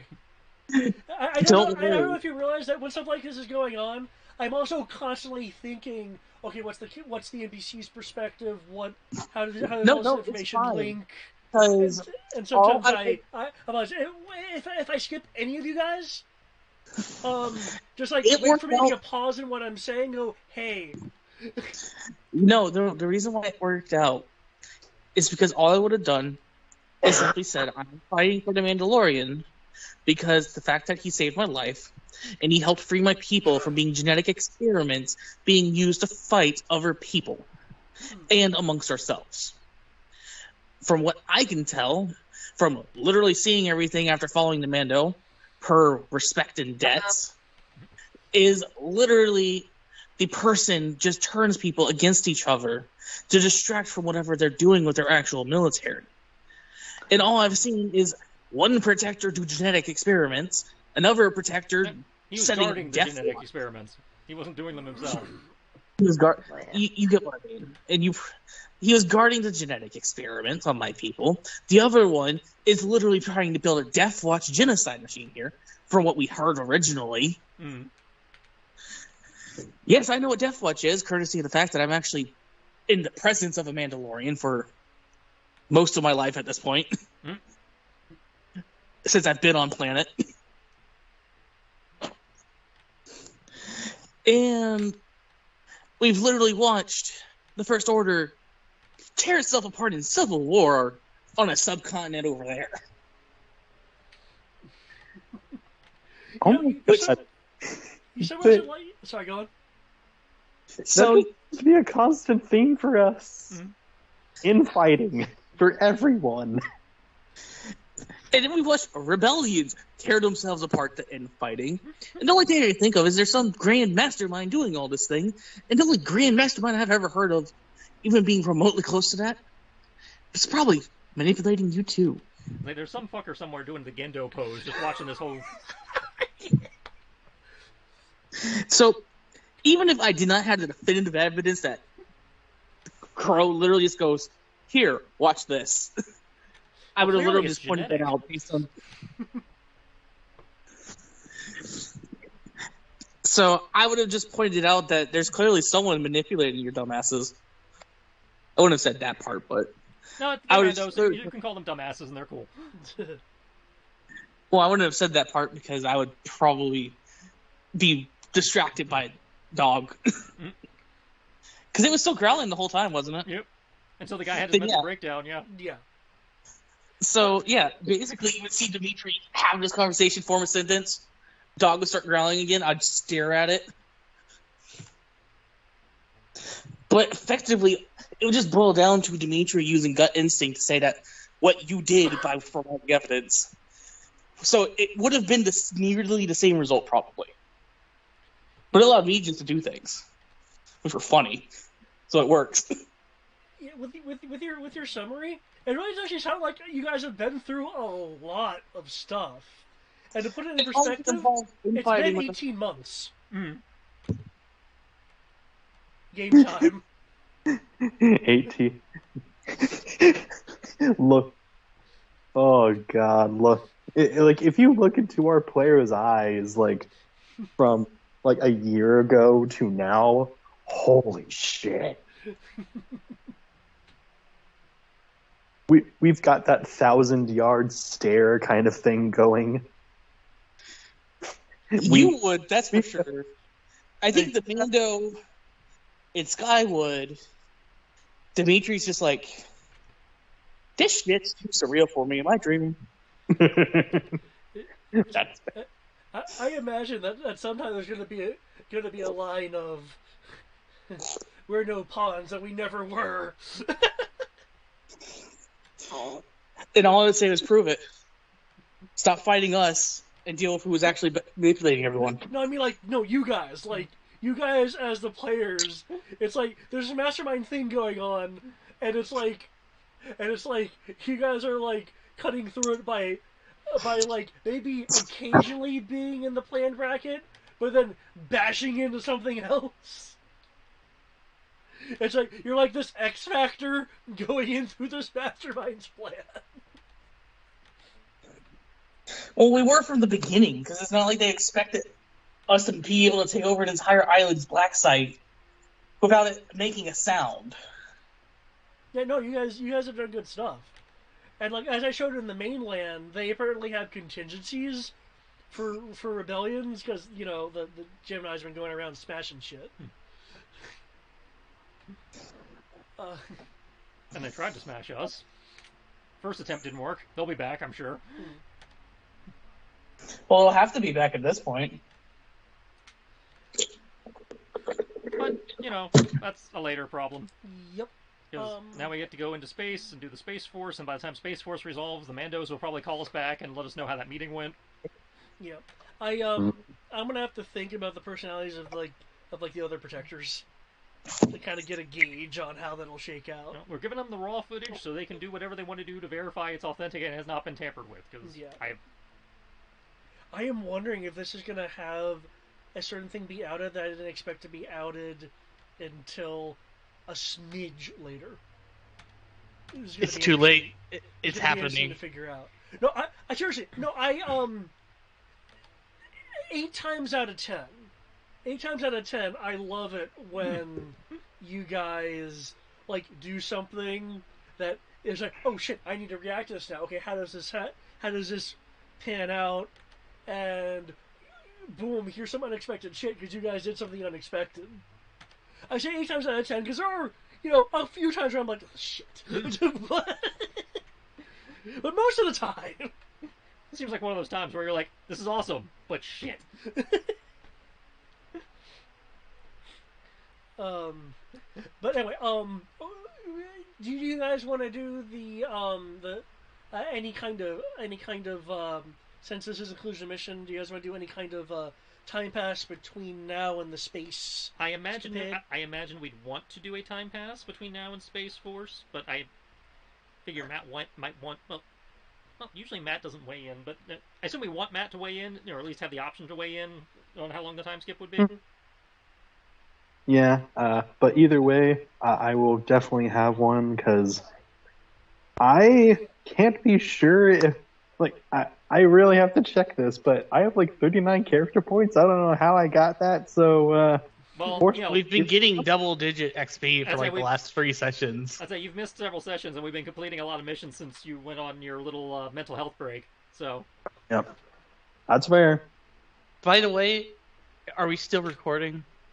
We can't. We are. I can stop since this is effectively the end of the session. Yeah, it sounds like we're ending a little bit early, but it sounds like a good end. Let's bye anyone who actually listens to us.